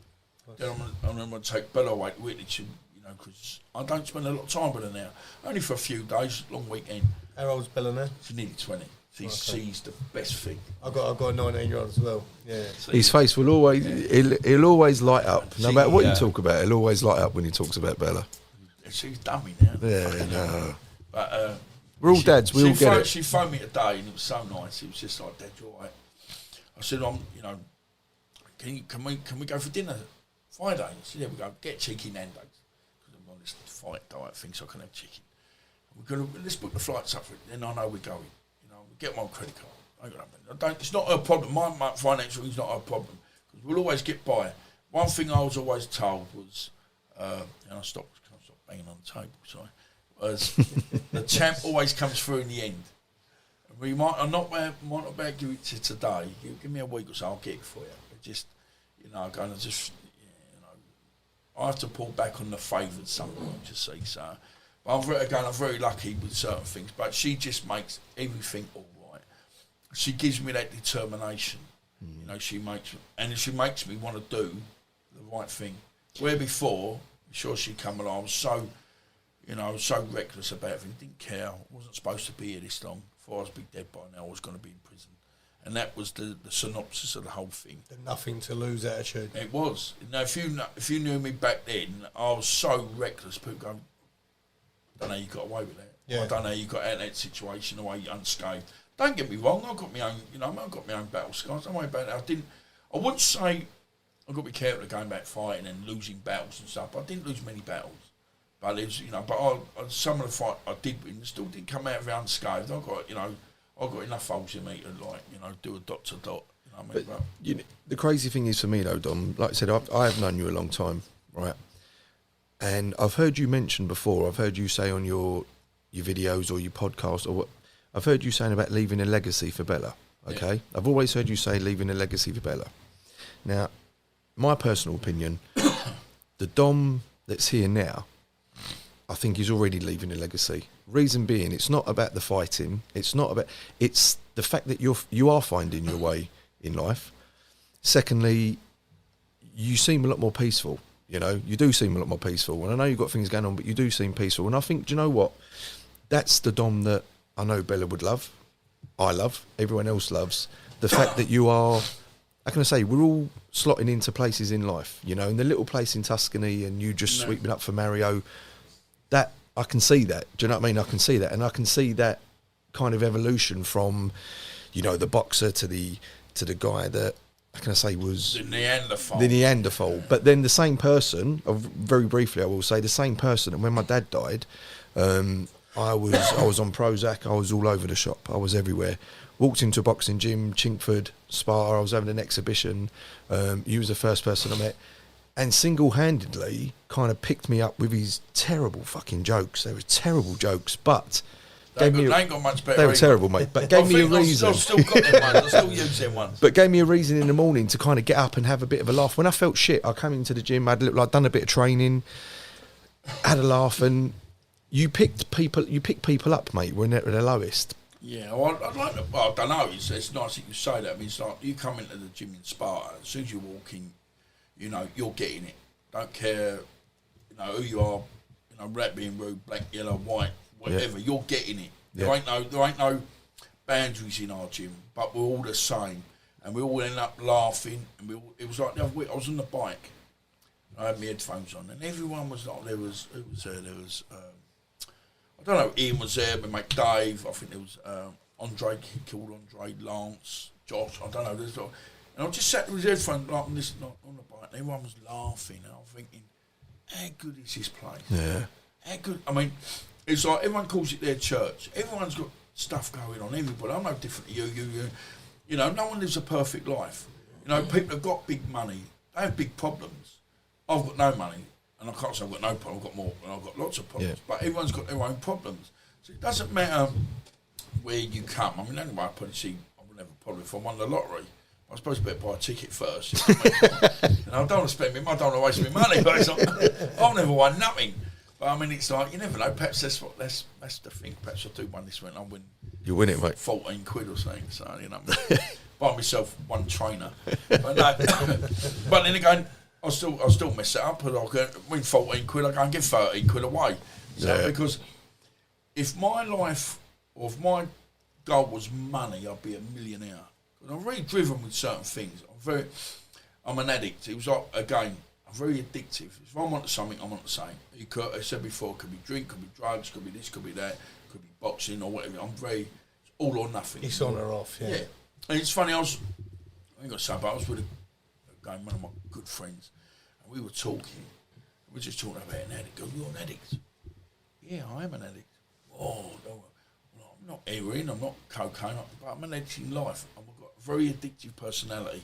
And the amount of people that have, and they just don't realise it. And I said, well, you're an addict. He went, no, I'm not. I said, you're an addict to the moolah. And he sat there about something. He goes, yeah, you're right. I never looked at it like that. I said, but he's always chasing. But I wouldn't say the money, but the opportunity, the money. He's very clever. Don't he's a very, very, very, very clever man. And he's into everything. You know, most people are quite happy. Like, I don't know, you get a card, no, he's into his art, he's into buildings, he's into this. And I just sit there. We went away last year, and I was very fortunate to be in this man's company. I was training for a week. And I actually, whatever he was doing, but we were over in Mykonos. And he never stopped networking. But he was doing about this, talking about artwork. And he was talking about, but that property's got to be, what about this? And don't forget that. And he had his, I ain't going to say it because he's makes two-person where he had he's like the set PA there. And she didn't stop working either. Yeah. And I was just so flabbergasted, but I was so interested to see how these people do things. And I was just shocked. It's like, because you think, he's got a big building. No, he's got a million other things going. I suppose that makes you an entrepreneur. Me, I'm just, or something. I don't know what. I've got a P in it somewhere. I reckon. Panini. Yeah. I could do with a panini now. How about monster and a tomato? Oh, mate, I'm all over that. Bit of pesto, I'm on it. I'm on it, mate. I don't know. I could break this diet. I can't. But you could start again tomorrow. No, I can't do it, mate. No. Don't you find when I know you've sort of been to a few of the meetings and that, sort of CAA, whichever, but don't you find a lot of them just basically change they're addicted to that, and then they become addicted to the gym or business, or like you say that, like. But in real though, that's what I'm saying. Yeah, we push it around. Yeah. Me, I mean, that's when you go to meetings, it is good. Don't get me wrong, it is good. I haven't done it, but the 12 steps gives you a plan. You know what I mean? I said one of the plans was one of them is the power of forgiveness. I'll drop that one out just for don't get 11 steps. Yeah, I'll just Can I make one a shorter version? Let's cut over. But the power of forgiveness I'll get, if I've been to some people, and I'll get it now. For me to so upset you to walk up, and I do mean it, so I'm really sorry about that. It throws people off. People ain't used to being spoken to like, do you know what, I'm a bit sorry about a bit out of order there, you know what I mean? And, there's people that would just tell me to piss off. Like, even if they're not interested, they're not, because what I've done to them. You know what I mean? More so physically, you know what I mean? I was a physical kind of guy. And I wasn't very good at arguing with people when I just punch you on the chin, Yeah. Like, you didn't have to argue. My mate always said, my mate Gary, Yeah. he'd say, Dom, why argue when you've got a left hook like yours? I was, I won't be arguing, I'd be pinging people left, right and centre, and the problem was. And it got me such a bad kind of reputation that people was always saying I'm such a loose cannon. And I get that. But I wasn't, I was just very lost. Very lost. I always say I was in no man's land for about 10 years. And it wasn't a night, I said before, I led 10 men's lives, but who want to live my life? Because it wasn't, it was great. I mean, it was like, I went round all over, I was quite like I went round the world, things like that, doing what I was doing. And always I was always kind of looking after someone else. I was never looking after myself. Yeah. Where people had more brains, because I thought, don't worry, I'll get some more money tomorrow. Don't worry about that. But you can have that, I'll get some more money tomorrow. And I say, now, don't worry, you've got some money. You heard my friend ringing up, I've got some money. I haven't got a dinar, but we've got to get by. Money ain't my God. You know what I mean? There is only one God, but money definitely ain't it, I'm afraid. So it's a shame, because I would have been a multi-millionaire, but I would have been so focused. And also, you've got to be quite cutthroat out there, and I'm not really like that. If you cut me, you owe me a tenner, I go, oh, don't worry about it. It's all about it. And I think, I could do with that tenner. It's bad, ain't it? You let long someone else is all right, don't really matter, does it? But and I don't think you should change that, because it's you, isn't it? It's like yeah, it's one of them, Yeah, no, don't tap it, mate. See, tapping him. Mate, yeah. No, but I get it, and it's nice to just come and just talk. Yeah. And we ain't talking about one thing. I try not to do, and people go, I'll try not to get the negative comments, because there's some dickheads out there, right? And everyone's a keyboard warrior. When you see, I've seen people, believe it or not, that have said things about me. When I go and see them, I go, You know what I mean? Yeah.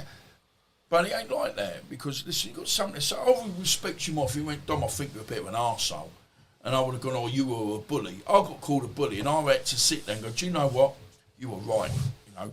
And it was like something was said before, and something come up on a what's it called, reply on a Facebook saying they basically said, you know, and I just said, my mate, that's a liberty in putting that. I said, but I've got no problem with it because it was true. I've got no problem with the truth. And I wasn't a nice person till Bella come along. I was very misunderstood because I was just so quick off the draw. It was like being a gunfighter. I was don't get me wrong, I never really picked on anybody that weren't in the circle. I said to someone before, someone put something up the other week about me, whatever. And I said, if I've turned up at your house for whatever reason, it's not because you've done something nice. I've been sent round here because you own 1, 2 or 3 this money. You know, just say, look, you come, you know, this bit of dough, or sort that out, or drop that out, or can't talk to him like that, or stuff like that. Don't get me wrong, I really put on myself as well, and that's why you know, not saying that, you know, all the toughest ones survive, don't they? I would have said it's a jungle out there, and I normally say the F word, but that's why I've got big teeth. You know what I mean? And that's it. But my teeth are packed away and next to the drawer by the bed. These are plastic ones. No, but that's one. I'd like to get my teeth done, by the way. So anybody want to put some money in a pot, they get my teeth done, send me a turkey. I'm not worried about the ears, the teeth. I'd love to see you with great big pearly gnashers, mate. I'd love that. I would love that. I bet you would, mate. You're pushing me today. Now I'm going to have to do something. Now I want to go and buy a pair of them teeth and stick them in. I'm going to say in this picture. Go. Few sunbeds. Oh, mate. Well, we're going to great big curly hair. I've got curly hair, but it's down my back. But mainly the sunbeds. We're going to get a sunbed thing. Again, a good pillow Paul Wednesday. He's going to help us out with a sunbed for the gym. You know, I mean, there's lots of positive stuff there. But again, just saying, you know, if you notice, I'll try and include everybody when we talk. You know, there's so many thank yous. Yeah, of course. You know, there's so many people I could thank just for me to be here today. Not, you know, I'm very lucky. I'm lucky in that. You know, so I'm not lucky, but I shouldn't be here by rights, or I should be like in Her Majesty's on holiday. I mean, it's really weird how things change. I said, working at the hostel, I met some great people, including the police, and they'd come in. We had a bad reputation. This hostel didn't have the best reputation, but we had a manager come in there called Mike and myself, and we had some good staff there, and slowly we were changing it. I went up to when I left, we was changing it around. It got a better name. You know, it's never going to be Buckingham Palace, but it's a lot better than what people give it, you know, credit for. But then they're saying, you know, the people turn up and they come out, they expect they're going to move into a house, they're going to move into a flat. It doesn't work like that. There isn't enough accommodation out there as it is. So what would you rather do? You live in a nice room. You got a bed. It's lovely. It ain't bad. I mean, there was a room. I wouldn't mind staying there. Yeah. And I mean, once you lock the door, you're all right. I mean, but it's just how it is. But people kind of then expect too much. They're not willing to do the work. They're not, you know. But you know, we were quite lucky. Again, what I'm just trying to say is, like, when we work at this hostel, I actually made a good kind of rapport with the police. They'd actually come to see how I was, not to see if I'd been up to anything. Which was great. I mean, it's like, I'll tell you a story, another one. I boxed a fella called Paul Fisk. He was #1 in the amateurs for years, like top, RAF, man. What a lovely man. You could not meet a nicer fella. About 6'6". When I went at pros when I went boxing pro, I went up my first fight at heavyweight. And I said, we got Paul Fisk for you. He said, you've got to be careful, ain't you? You know, he's a good fighter. And so I said, yeah, okay, well, knocked him out in the first round, you know, body shot. You know, it was great, lovely body shot, you know. You know, so I boxed him a couple of times on the unlicensed. You know, sorry, Paul, I did knock you out all 3 times, all in the first round. Sorry, mate, but just get that in there. Just drop that, little mic drop. Ping, ping, ping. But anyway, so I knew his boy actually worked for the Stokey police. He's done really well for him. Ben Fisk, his name is. You know, so one day, the police come in, they need to look at the CCTV about something. I said, okay. Big Lum walks in, not very talkative. I went, all right, mate. He comes in. I went, oh, hello, darling. You all right, to the lady policewoman. He went, don't call her darling. I went, oh, hold on, mate. I said, listen, I'm old enough to be her dad. What's the matter with her? Can't call her darling. So he's in there looking in the other office with Mike. And next minute, I said to the lady, I said, where are you from? She goes, oh, Stokey. He called me Stokey. I said, okay. Do you know a fella called Ben Fisk? He just started laughing. Why are you laughing? He goes, that's him. No. And I'm going, oh, Ben. He turned around, I said, I've chinned your old man 3 times. Next he went, are you Dom? I went, yeah. He went, oh, what a lovely, lovely guy. And it is really weird, growing up kind of them and us, growing up that kind of bit of, bit of gangster. Oh, listen, so we had this comment, I was never a gangster, I was an idiot. That's what I was. And I was an hired hand for a bit mercenary. But then seeing what them people, the police have to go through, it ain't a nice job they've got. And I don't, so we got a bit of rapport going up. There used to be 3 of them coming. We had a few of them coming. A fella from a Latin, their name Nick and Tam. They come in once a week, check up on certain people. And they really opened my eyes to the job they do. And there's me, and I always say, look after yourselves. There's me like 20 years ago. Laughing at me, going, you talk to a cop, mate, you must be a glass. No, it's just realising it was a job. It's the other side, isn't it? And I've seen it, and I don't ever know, don't get me wrong, it was like, different horses for courses. But I mean, it was just kind of eye-opening what they have to put up with. And I thought, I wouldn't want your job in a million years. We had a friend of mine, his son was a copper, actually in Stokey, and he actually come and see me. Oh my God. And he never lasted. And he, as a policeman, you think, well, I should have been a cop years ago. I probably bent his arsehole, but that's when mate let him off, going, let him out of the car, he's all right. Cross my palms with silver, off you go. Silver, I'll be plastic. Give me a panini, and I'll let you go. But it was like, and he just said he couldn't handle it. The negativity out of that job they get. And it's like, if we're being honest, I mean, look what happens nowadays. You're a copper. You go, you're doing a job. And without police, there'd be anarchy, wouldn't there? I mean, it's half lawless as it is now, isn't it? But imagine I think it's got a lot harder for them as well, because they've got no rights. They've got no power anymore, have they? Back in the day, I remember playing up to a copper, getting a kick up the arse and a smack round the ear. Then I went home and I got one off the old man and all, because you think, oh, my dad, I got just kicked up. Wouldn't hit me, Mum, Dad, give me a slap. And then my dad never really put his hand on. He said, because back then you had a bit of respect. I'm not just going back down that way with the pub, but I'm just saying how kind of, we're coming from mental health, getting on to, just saying how you see what they must go through. It was just, I don't know, this kind of conversation's going all over the place, ain't it? No, it's good though, that's what you want. Yeah. No, I'm just saying, it's like, I've been quite like, I've seen so many different walks of life, and it's like again, being in that hostel, mental health, yeah, you go, that's where you want to spend a couple of days there. We had some people walking there once and go, oh, it's not very nice here, and what they were architects. And I got the I said, because I work there, I work with these people. And they're only, so with the police, what they were saying was they used to have so many phone calls. There's loads of other hostels worse, 10 times worse than us. And anyway, what's the main problem in the hostels? The main problem is understanding. That's what I'm getting to. It's like the police going, we'd have like 700 calls from you a year. And after 6 months, we were having none. Why? What are you doing here? I said, you know what we're doing here? We're talking to people. We've got, like Mike, even though we didn't really see eye to eye all the time, because there's a saying I have with Bella, there's smart and there's smart arse.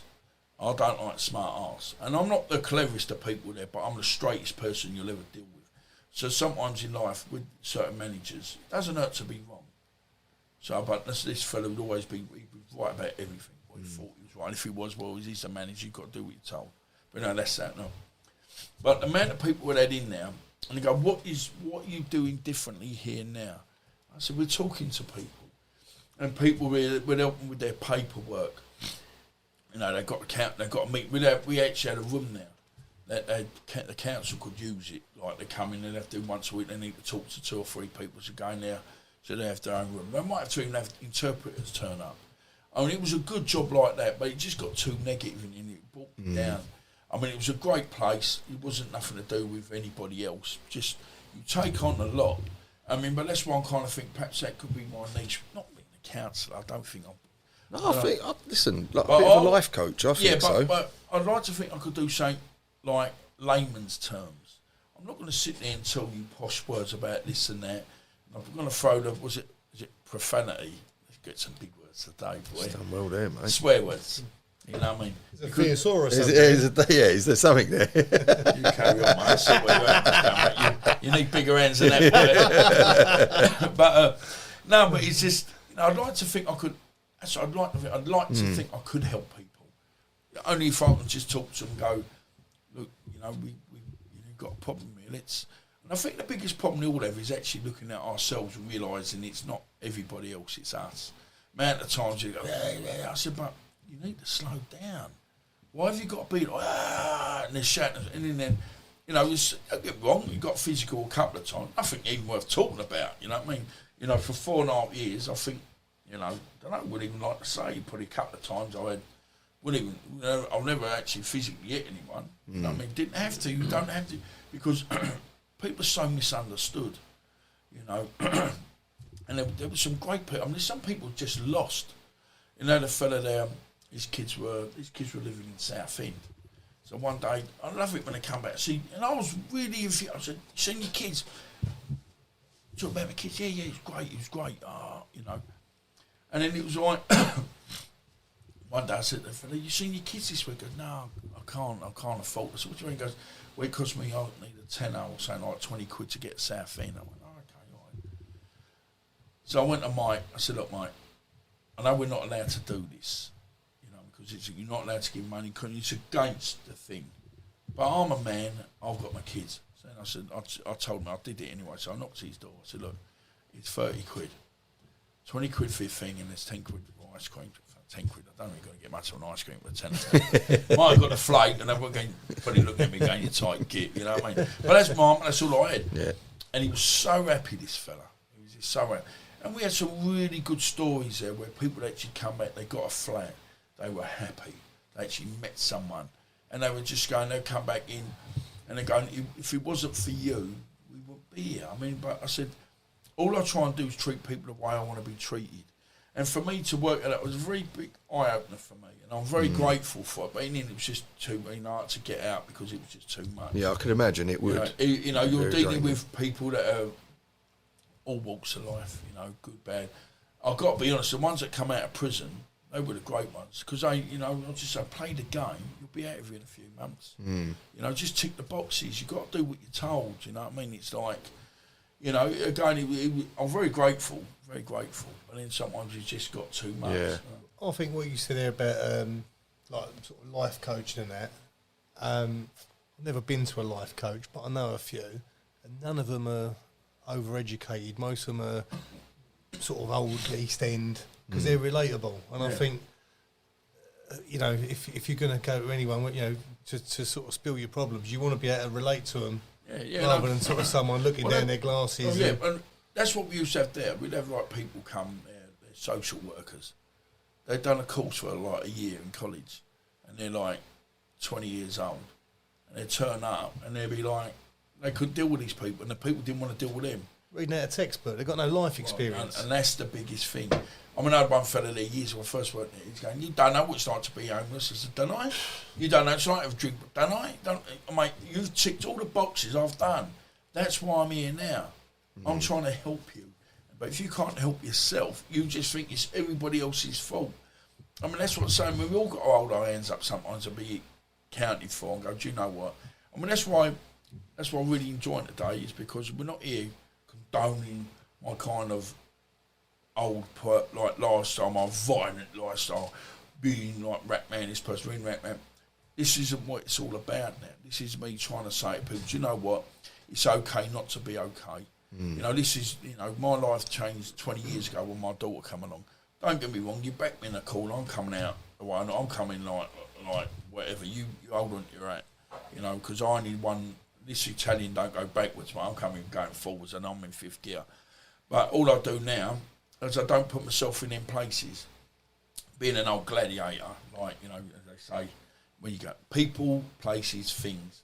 I don't go hang about with certain people, don't go to certain places and keep away from certain things. Like people that kind of bring the bad side out of me. Yeah. And I go to nightclubs or pubs, and I just keep away from booze and drugs, you know. And it's because we're like sort of gladiators. I'm a gladiator, so when I'm going to perform, I need my arena. So my arena would be a nightclub, a pub, alpha males, and I'm going for the big one. I ain't going to go for the bloke that ain't saying. I always said it. You know, we were talking about this the other day. If I was going to have a scrap with someone, I want the biggest, ugliest so-and-so in the bar.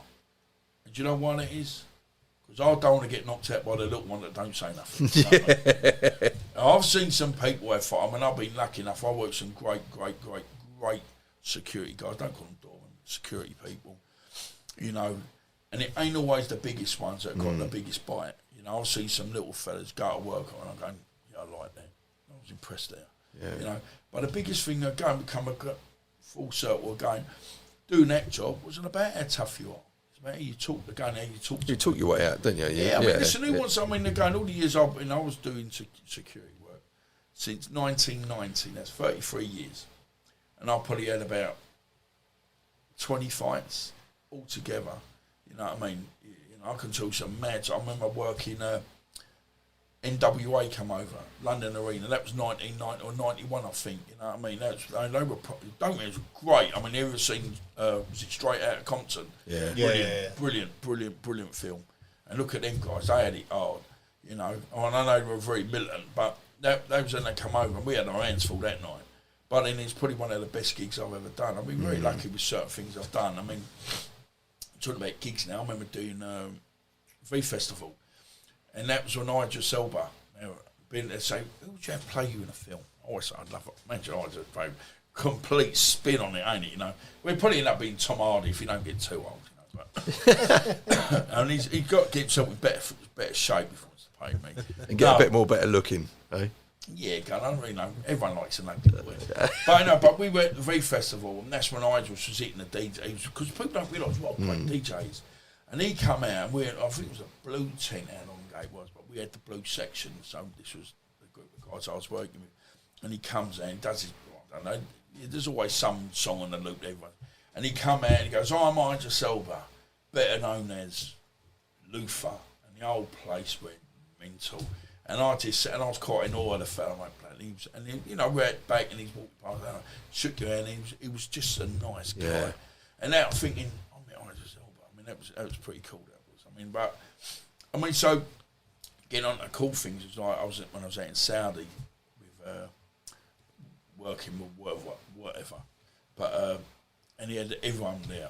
You had like Conor McGregor. See, yeah, it's crazy. Now I was sitting there, Conor McGregor's walking past, you had this one in it, and it was amazing. I was quite lucky in a way. I got one of my heroes has always been Randy Couture, and he was out there with Rampage Jackson and Chuck Liddell, and they're proper fighters. And as he walked past, I went, and I Mr. Couture. He goes, no man, it's Randy. And it was so nice. It was just nice people. Yeah. You know?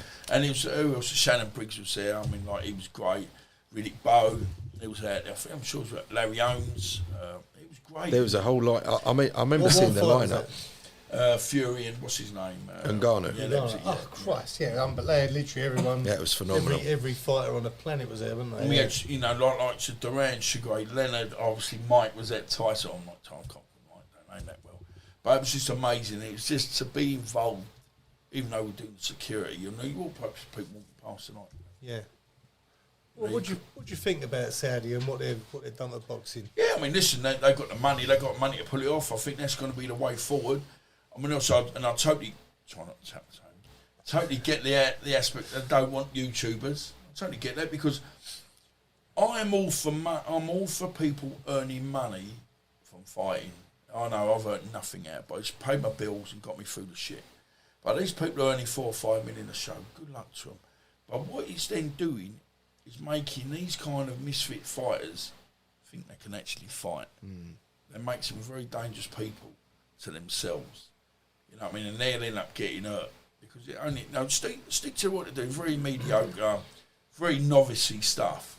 You know what I mean? There was a couple. Don't get me wrong. There was a few good knockouts this week. You know, I've got to say this show I think they had amateur background, didn't they? Some of them did. I mean, but there was a couple of boys and they did it. Actually, perhaps I need to go back a little bit. The Chelsea Saturday was very good, and I think the standard's gone up a lot. So I think they have to, but they're not professional fighters. Yeah. And that's what we said the other week. Is when you've got someone that can earn £4 to £5 million fighting a YouTuber in that kind of event, well, they're not going to go and fight for a British title against a fighter that's going to smash you to pieces and get maybe 30 or 40 grand. Now, who's the idiot there? Good luck to him. And I totally get that. I think it's entertainment, not sports. I think that's and that was good. I mean, was it the Sutherland? Was it? I can't remember his name. He did an interview there, and he was just saying, you know, it's like it was a sellout show. League was great. It was like the hits I got. It was amazing. So what's good there? It does bring the limelight back to boxing, but then there's boxing and then there's a circus, isn't there? I mean, it's more of a circus than it is. You know, again, it's just a shame that the true hard-working fighter is not getting the just desserts, like the paydays he deserves. But then, do you think it highlights, like, if I was a fighter now on the scene, 20, 21 years old, I'd be looking at it and I'm thinking, right, what I need, you know, like, it's not... You need an angle. It's an angle. Yeah, and you need a presence on social media and a personality. Yeah.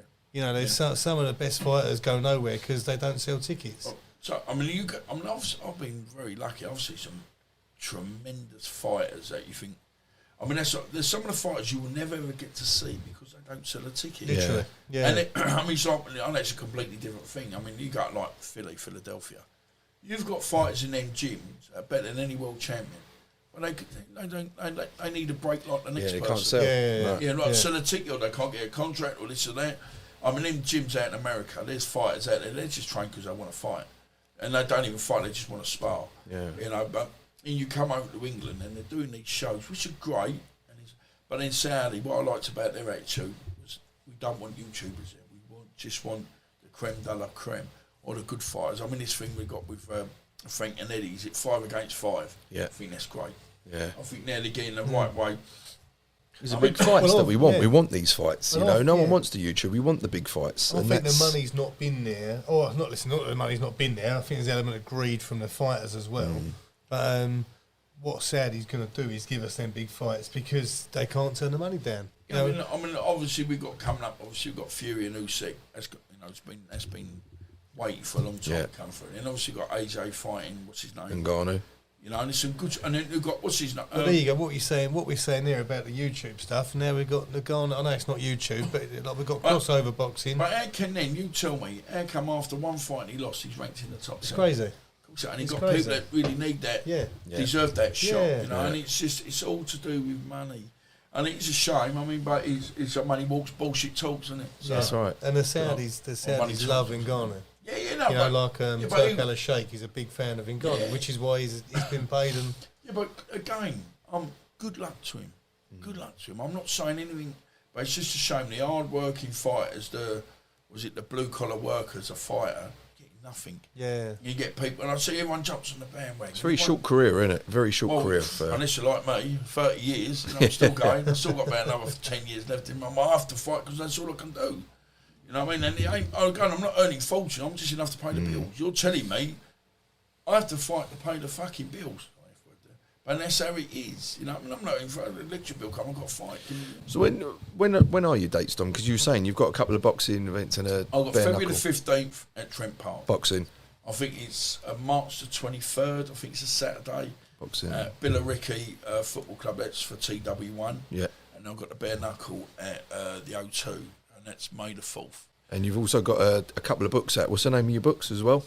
How to Burn Cakes in One Go and I Like Women's Underwear. No, I mean, that's coming out. So there's 3 volumes of that one, isn't there? I've got that one. Actually, you're in it. Yeah.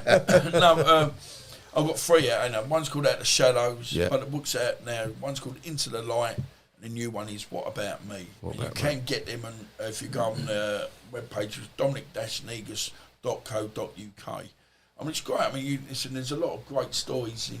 You know, if you get Into the Light, it tells you my life story, basically. I mean, obviously, the first book, the second one's a recap.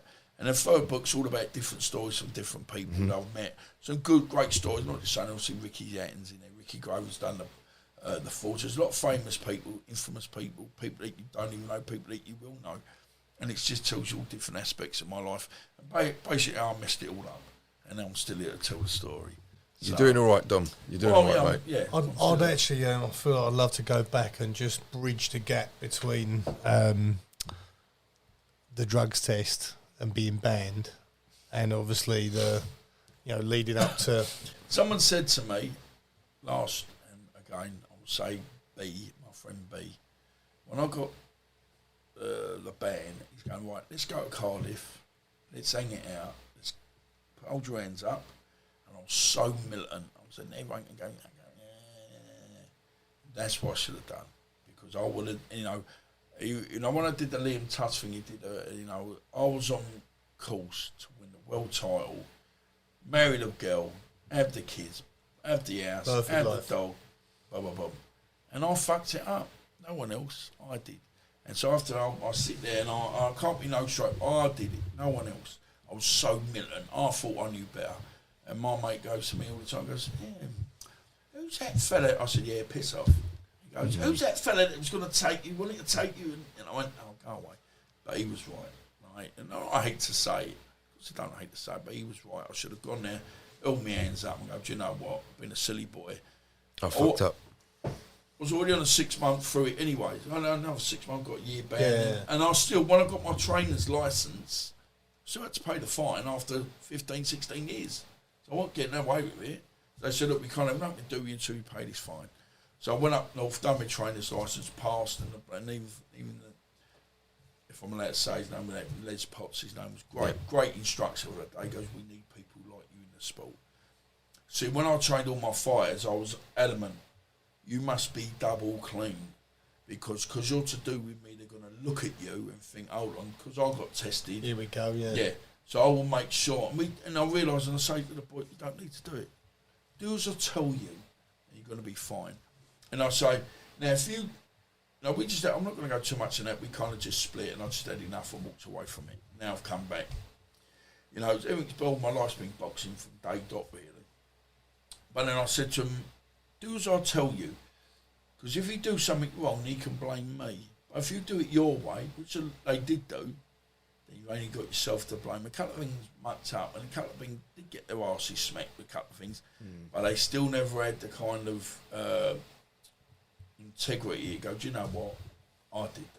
Because they're not old enough here, they're not wise enough here. They're going to look back in years, and they're going to know where they went wrong. Probably how you was at that age. Totally get it. Yeah. Totally get it. But it's funny, when they want to blame everyone else, they want to use this or that or this or that. Yeah, okay. But at the end of the day, you've got to look at yourself in the mirror. That's what's now. I can actually look at myself in the mirror. All right, I'm still not happy about certain things, but I'm going, do you know what, Dom? You're all right. You're all right. I've held my hands up to certain things. Other things, no one needs to know about it. That's to do with me. And that's why now I'm just trying to make myself a better person, but a happier, a more peaceful person. Well, not peace with myself, because I'm not. And when you start talking to people, you can, you can sit there with the straightest bloke and you can scare the living life out of them when you tell them, go over it, and I go, I'm having a bad day. It's not, hold on, what's going on here? Hold on, they can't handle it. Mm. They can't handle it. So you, again, that's what I said earlier, is when you go to war, you got to pick the right soldiers. So with me, you got to talk to certain people, because they understand. I like my mate, I feel like a bit of a fanny running around my mate, because I can talk to him, I know I can be, I think, he's got his own problems, don't need to keep hitting me. I mean, he's got, he has, I know my pal, just bigger problems, and I sit there and go, I feel, so I'll try and be this person out, upbeat. Now I do my little Instagram, I'll try and be upbeat now. Right, Dom, yeah, it's great, because I've got them, and everyone's going, you're all right, what's going on with you? I said, I'm just trying to show you it's okay not to be okay. Yeah. Because it ain't, not every day's going to be, what does he say, sunshine and rainbows, you know what I mean? Yeah. That's a big message, and that's what people have got to understand, People have to understand that. We went to, again, I'm not alienating anybody or whatever, but I said the people I want to talk to, the people who've got nothing. We said to earlier, we had a friend of ours, and look, what's the name, rehab cost 20 grand. Not really interested in people, because the people I'm trying to help ain't got 20p. Yeah. They're the people I want to help. I don't want to hear these I don't want to try and these people got multi-million. You know, this to to me it's like where the parents have paid 50 grand at rehab and they're back on it a week later. Yeah, exactly. Because it ain't their money. No, and they don't care. They do it. They pay it again. Like it's not until you've had enough, then you're not had enough. Yeah. Until you realise enough's enough, then you're gonna know, because you got to reach your epiphany, and the only way is back up, and that's our kind of, you know. The last few months, where a lot of things have happened, not I hit the lowest, but that was years ago. But I kind of realised I've got to pull myself up now. It's no good, no one's going to help me. Victim mentality. Like at my lowest, a few years back, I stayed in bed for 6 weeks. Couldn't get out of bed. I started blaming. I've never been one, but I was like, the world owes me this. You know, it was like a victim mentality. No one owns you nothing, yeah. mate. And then I woke up that one day and I was like, sort yourself out. You know, no one's coming to save you. That's what happened, like with the fight. Now, when I lost the fight at bed, we just got cancelled. One of the things, nobody's fault. That's how it is. I'm kind of hit that down spot. And I've not been there for years, and it was really bad. Everyone was kind of paying the price, and I was waking up crying. I remember once we lived in Collier Row, and I was getting really depressed. And I remember I went to this. I used to hate this house, hated it. Worst house I've ever lived. Nothing wrong with it, I just didn't like it. And I've got Bella's bed. I can remember she had like this pink, like princess thingy duvet. And I pulled the cover over my head and I cried my eyes out because I felt like such a failure because I was in this house we didn't like, or I didn't like. It wasn't no one's fault. It was just we had to move. You know, we had to move out the house because the lady sold it. And it wasn't a bad house. I just didn't like it. And I was kind of, you know. But then you start to put things in perspective. At least we had an house. I was going to say, look where you've been working for 4.5 years, you know. That's what I'm saying. Yeah. I mean, there was one time, my friend, my close friend, he'd give me a lovely, lovely, lovely watch. Nothing wrong with it. And I had to sell it to pay the rent one time. That breaks my heart. It's like, because of what happened like over Christmas. The only thing I've ever had, what I've loved, and I bought, was a Porsche 944 convertible. And we got it for nothing. It's not a thingy car, it's an old car.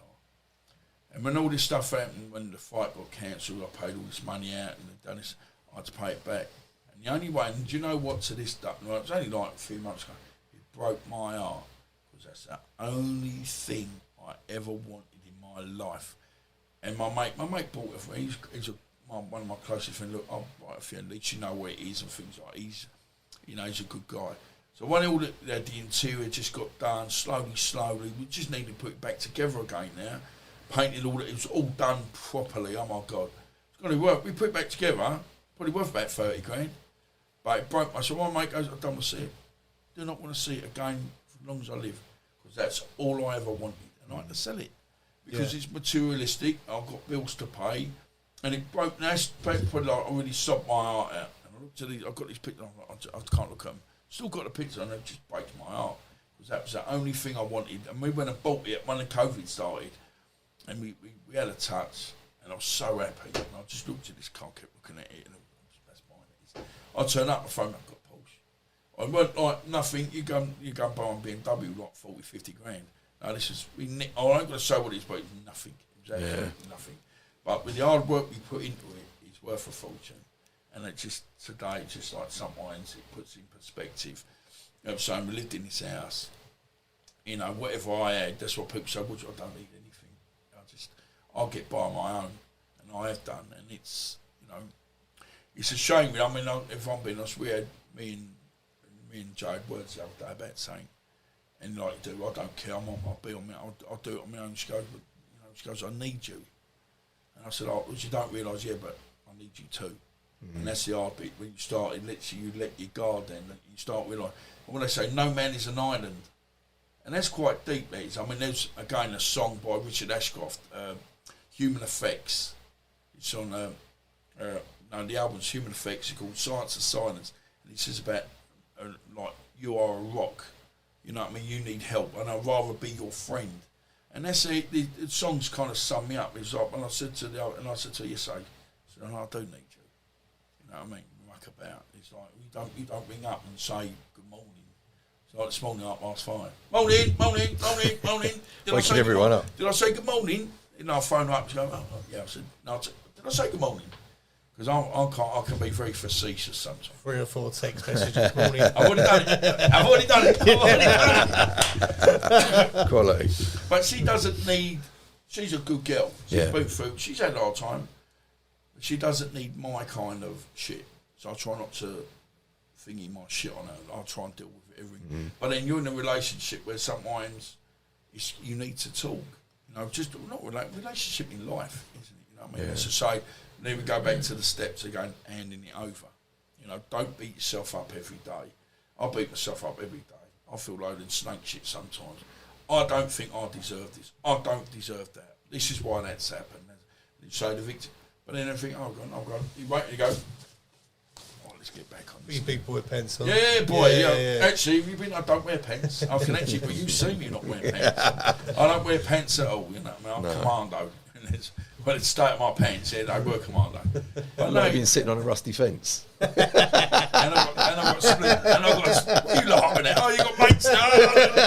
You've both got your big boy pants on there, haven't you? Did you eat your bits this morning? No, what's your present today? Pair of bullets? Yeah. But no, I feel like here now, I find it very therapeutic. It's like, that's what I love to think. We get a load of people in one day, just like proper people. Like a friend of mine called Adam Hillaby. He was on about going to like proper workers, like work, underground workers.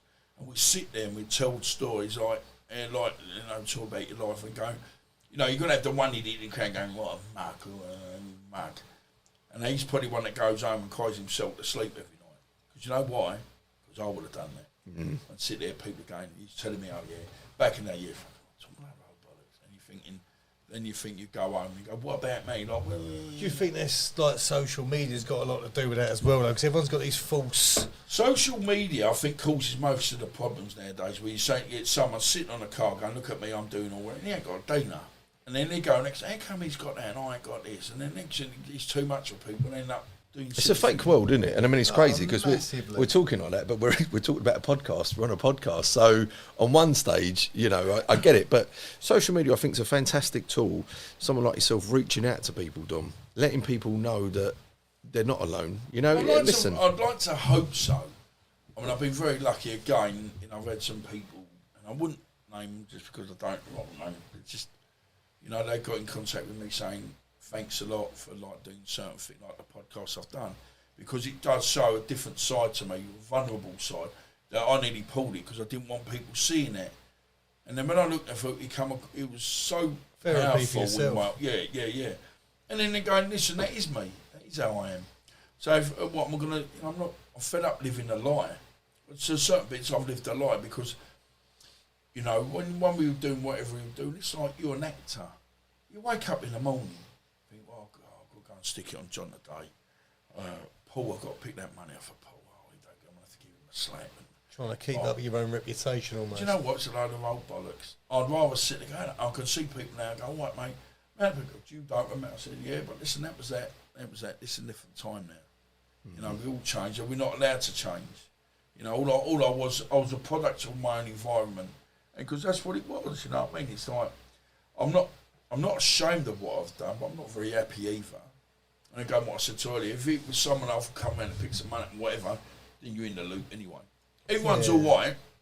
Everyone's all right singing when they're winning. When they're a bit of lollies coming in, obviously when they ain't paying, the something's gone wrong, then they want out like, oh, no. It is what it is, isn't it? You're in that world. And I'm quite glad not to be in that world anymore. I can't say I don't know people that ain't in there. That's down to them. I'm going to do whatever you want. Don't bring me into it. I'm okay. And it is what it is, isn't it? It's just a funny old world we live in now. It's like, it's all right for him to do that, but it's not right for that one. Again, as I said earlier, if that's what you're into, you have to stand up and be counted. Yeah. And it's like with me, I stood up, was counted, got knocked down, stood back up. Now I'm okay. Was always going to learn the hard way. I had a fellow I used to work with. He said this before. I was a car sprayer, and I was a top-notch car sprayer. Painted all car, name them all. Colin Cordingley taught me how to paint cars. Lovely guy, lived out in Grays. I've not seen them for years. Great people, Colin and Maureen, their names, blah, blah, blah. But he always said, Dom, or they used to call me Dobbsy, don't know why. But it was Colin Cordingley and Chris Craft, great people, big influence on my life growing up. And then they said, Dom, the problem with you, you're always going to learn the hard way. Colin has shown me this way, do it this way, put a bit of WD-40 on it, me now, I'll be sitting there. I know best. Yeah, put a WD-40, 10 minutes out, straight off. See, Dom, there's an easy way and a hard way. You would always do it the hard way. And I did it the hard way. And now, but I'm trying to learn now to give other people the benefit of the doubt and realise. I said to her, and I keep saying it doesn't hurt to say you're sorry. Or the other one, to say you're wrong. That's all. Not saying so. People are so quick to blame everybody. No, ain't my fault. It's his fault. He ain't. Yeah. See it all the time. I would go, do you know what? I'll get it now. Go, do you know what? It's my fault. Man. Sorry about that. Or like something so trivial about, you think that's, have you seen that film? No, well, that's so-and-so. And he went, no, it ain't. And before you start running, go, do you know what? I'm wrong. You were right. And I get it now. And it kind of gets me. So I'm going, yeah, you were wrong. This doesn't matter. It's bloody hell. It just is what it is. It shows a progression in life, though, doesn't it? It does show the progression. Well, yeah, someone said to me yesterday, he goes, at least you're learning. It's taken you long enough, but at least you're learning that you were wrong and you held your hands up. And that's what it is. We move on to another phase. It's like really weird. It's like someone texted me something the other day, and the way they text me wasn't right, very abrupt. And it played on me till yesterday. And I said, and left a message. I said, don't leave a message like that for me. And I've got a little bit of a growl up. I said, I think you made a bit of a mistake there, mate. And people don't realise I'm still the same person. And I said to my mate Kev, I said, the phone. He goes, well, okay. He said, I showed him. He goes, no, you're all right, but why does it bother you? I said, because it really does. You know what I mean? It's the stupidest things that bother me. You know, and it's just, don't poke the bear. Oh, yeah. I don't mind to be called a bear. You know, that's what my daughter calls me. Like, Dad, you're like a big old bear, you know. And that's what it is right, though. But you want to see that side of me, okay. And then, you know, I haven't got a reputation for nothing. There was a reason why. Not saying I want to be that person again, but it's still there. You never listen about change. I don't think you change. You just get wiser. You understand, evolve, that's it. If you don't evolve, you get left behind. You know, don't get me wrong, I was very much a Neanderthal. But now, instead of walking the floor, rubbing my knuckles on the ground, I'm kind of standing up on my own 2 feet now. Still just trying to understand everything. I'm still like a bit like a baby, trying to understand the alphabet. You know, and I was very kind of like cut off from the world. You know what I mean? Like, oh, look at the phone. No, but I was very blinkered around something. That was it. You know, I had to, Dom, go and get that. I'm going to get that. And that's all it was very blinkered. And then it said, I paid the price for it, you know, because I never evolved now. Slowly, it's getting better. So, but it's still a pain in the arse. You know, but I think, do you know what though, Dom? I think there's so many chapters for you, and I think that I don't know, my personal opinion, you're entering another phase that I think is Dom Negus. It's a Dom I know. Yeah, it's a Dom I know. It's the Dom that a lot of people will, like I said, they'll read a lot of stuff, they'll see a lot of stuff, but put that to bed and start seeing the Dom that they're seeing now, and you're doing all right, mate. You're doing all right. I know we've got to probably wrap this up soon, but it's like really weird. I said I met a fella, well, he's kind of on Instagram, and he's kind of like, you know, needs a bit of encouragement coming off the drink and stuff like that. It's really weird. He said, can I ask you a question? You're probably going to tell me to fuck off. He goes, these stories I've heard, and they don't know me. He's done his own work. These stories, were you that bad? I said, mate, I was worse. But what made you really? I said, my daughter. My daughter made me see the light. And that's all I can say. If it weren't for her, and I'll say it to everybody, and she's the most, she just makes me laugh. I don't know, it's just kind of, you know, she's everything that I could have ever and more. And that's why I say to people, go like, you know, like with Bella's mum, I'm always going to, I've got to be careful what I say with her, because I love, like, whatever. I'm always going to love her because she gave me this most incredible thing that saved my life. Come on, give her a break. But I'm just saying, I'm not trying, you know, I'm not saying, you know, I'm not, you know, I get on really well with her now. And it shouldn't that be how it be? I mean, I know, of course, you know, I mean, like in a it perfect should. world. Yeah, I was going to say, it it definitely ain't, but no, yeah. but it took a long time. Yeah. No, I'll say, with Joe, you ain't got to worry about her. Because I don't, that's my part of my life, that's nothing to do with you.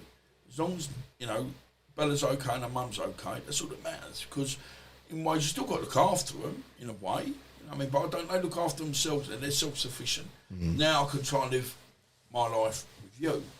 But now there also comes, and now Joe's got 2 kids. So now we still got to evolve around them first, don't we? So, you know, and it is hard. I mean, I've already brought my own kids up, so I've now got to bring someone else's kids up, in a way. You know, I'm allowed to say this, I don't know, I'm going to get shot in the foot for saying this.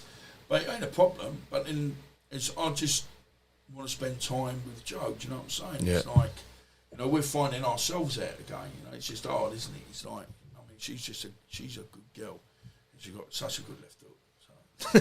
So he's had to say it. No, I just haven't got to say it, but this girl can fight. Yeah, and one thing I've got to say about it, she's a great mum. She's a great mum, you know what I mean? So, but it's just, I'm just trying to say, it's like, I try and get on with everybody now. You know, unless I'll try and, oh yeah, you can't, I said, I can. I don't hate anybody, believe it or not. You know what I mean? It's like, people say, what about them 3 geezers? I don't hate them.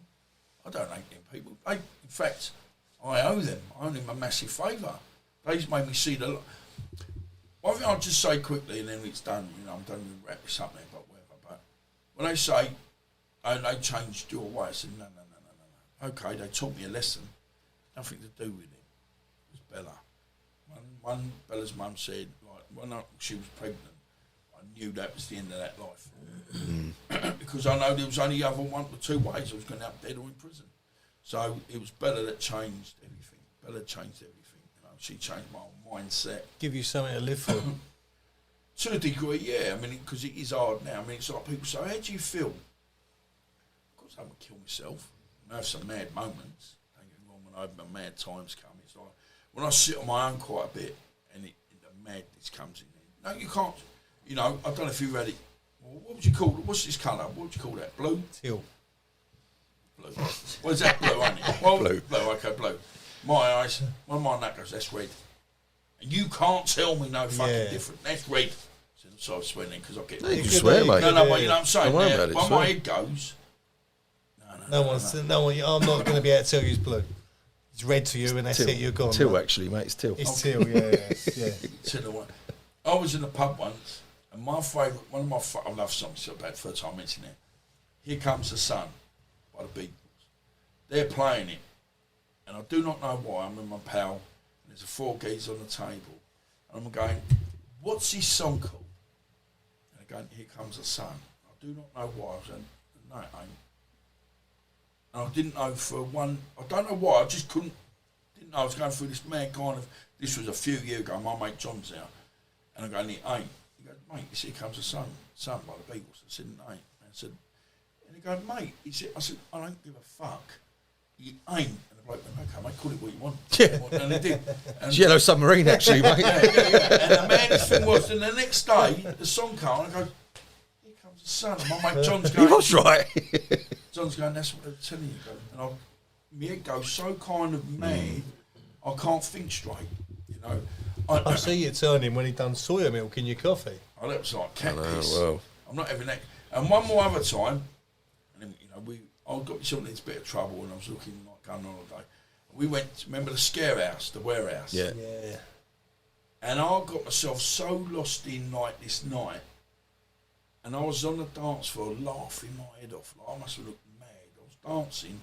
My mate Tony was out with his, I think it was his girl, and I was laughing so I couldn't work out what the problem was.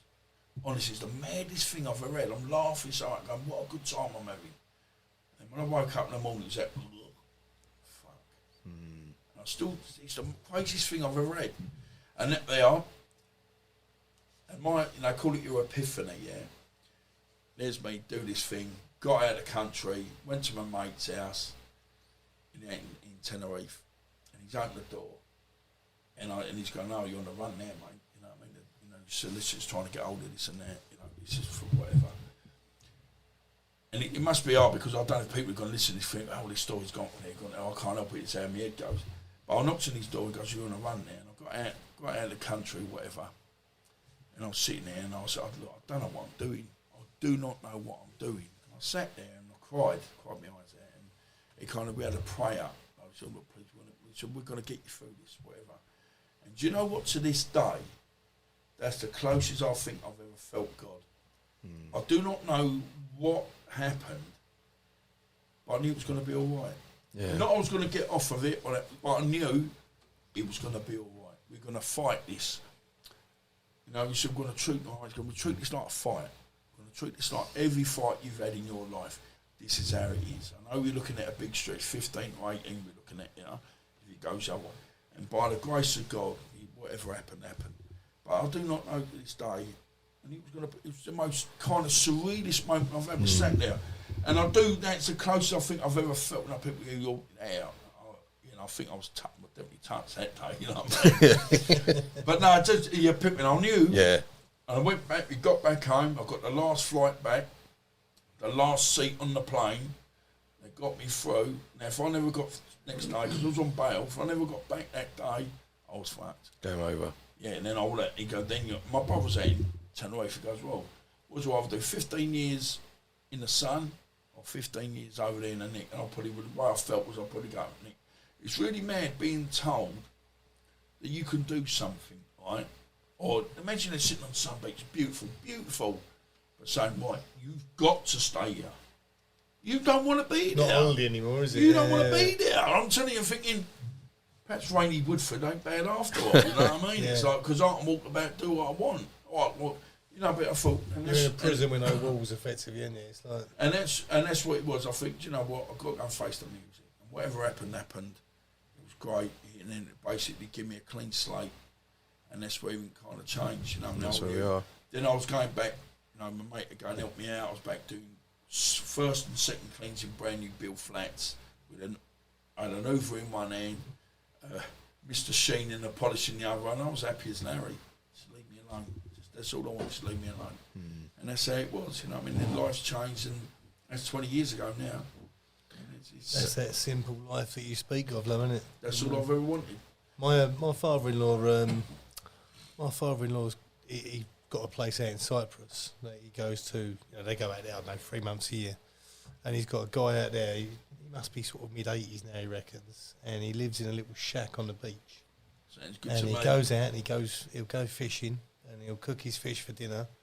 Sounds like paradise. Never seen him without a smile on his face. He's got nothing but everything. Totally get it. You know? And that's exactly the people have got I think the older we get, the more we aspire to that people story. that got nothing have got more than what people realise. Oh yeah. And I get that. I haven't got a dinar in the bank, but sometimes I wake up, been a while, but I feel like a millionaire because I'm still here.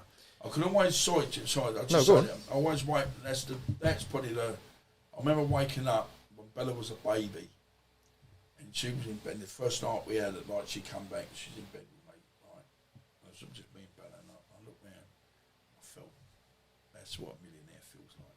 You know, and it was so good. So then I was like the fucking lottery winner that lost a ticket. You know. But there is. Do you know what though, Dom? There's a saying. Obviously, you've got Italian blood, and my nan was Sicilian. My dad was Sicilian, obviously.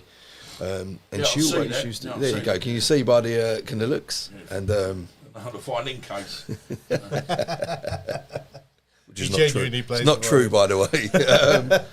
But my nan always used to say to me, if I had something going on or I had a few problems, I became a dad at a very young age. I was 16 when I became a dad. So, of course, when you're 16, trying to get on in the world, they want men to work, not kids. And I used to, come home from doing a little warehouse job, and I'd be so upset. And my nan used to say to me, you don't realise, she goes, there's people out there that are praying for your problems. Yeah.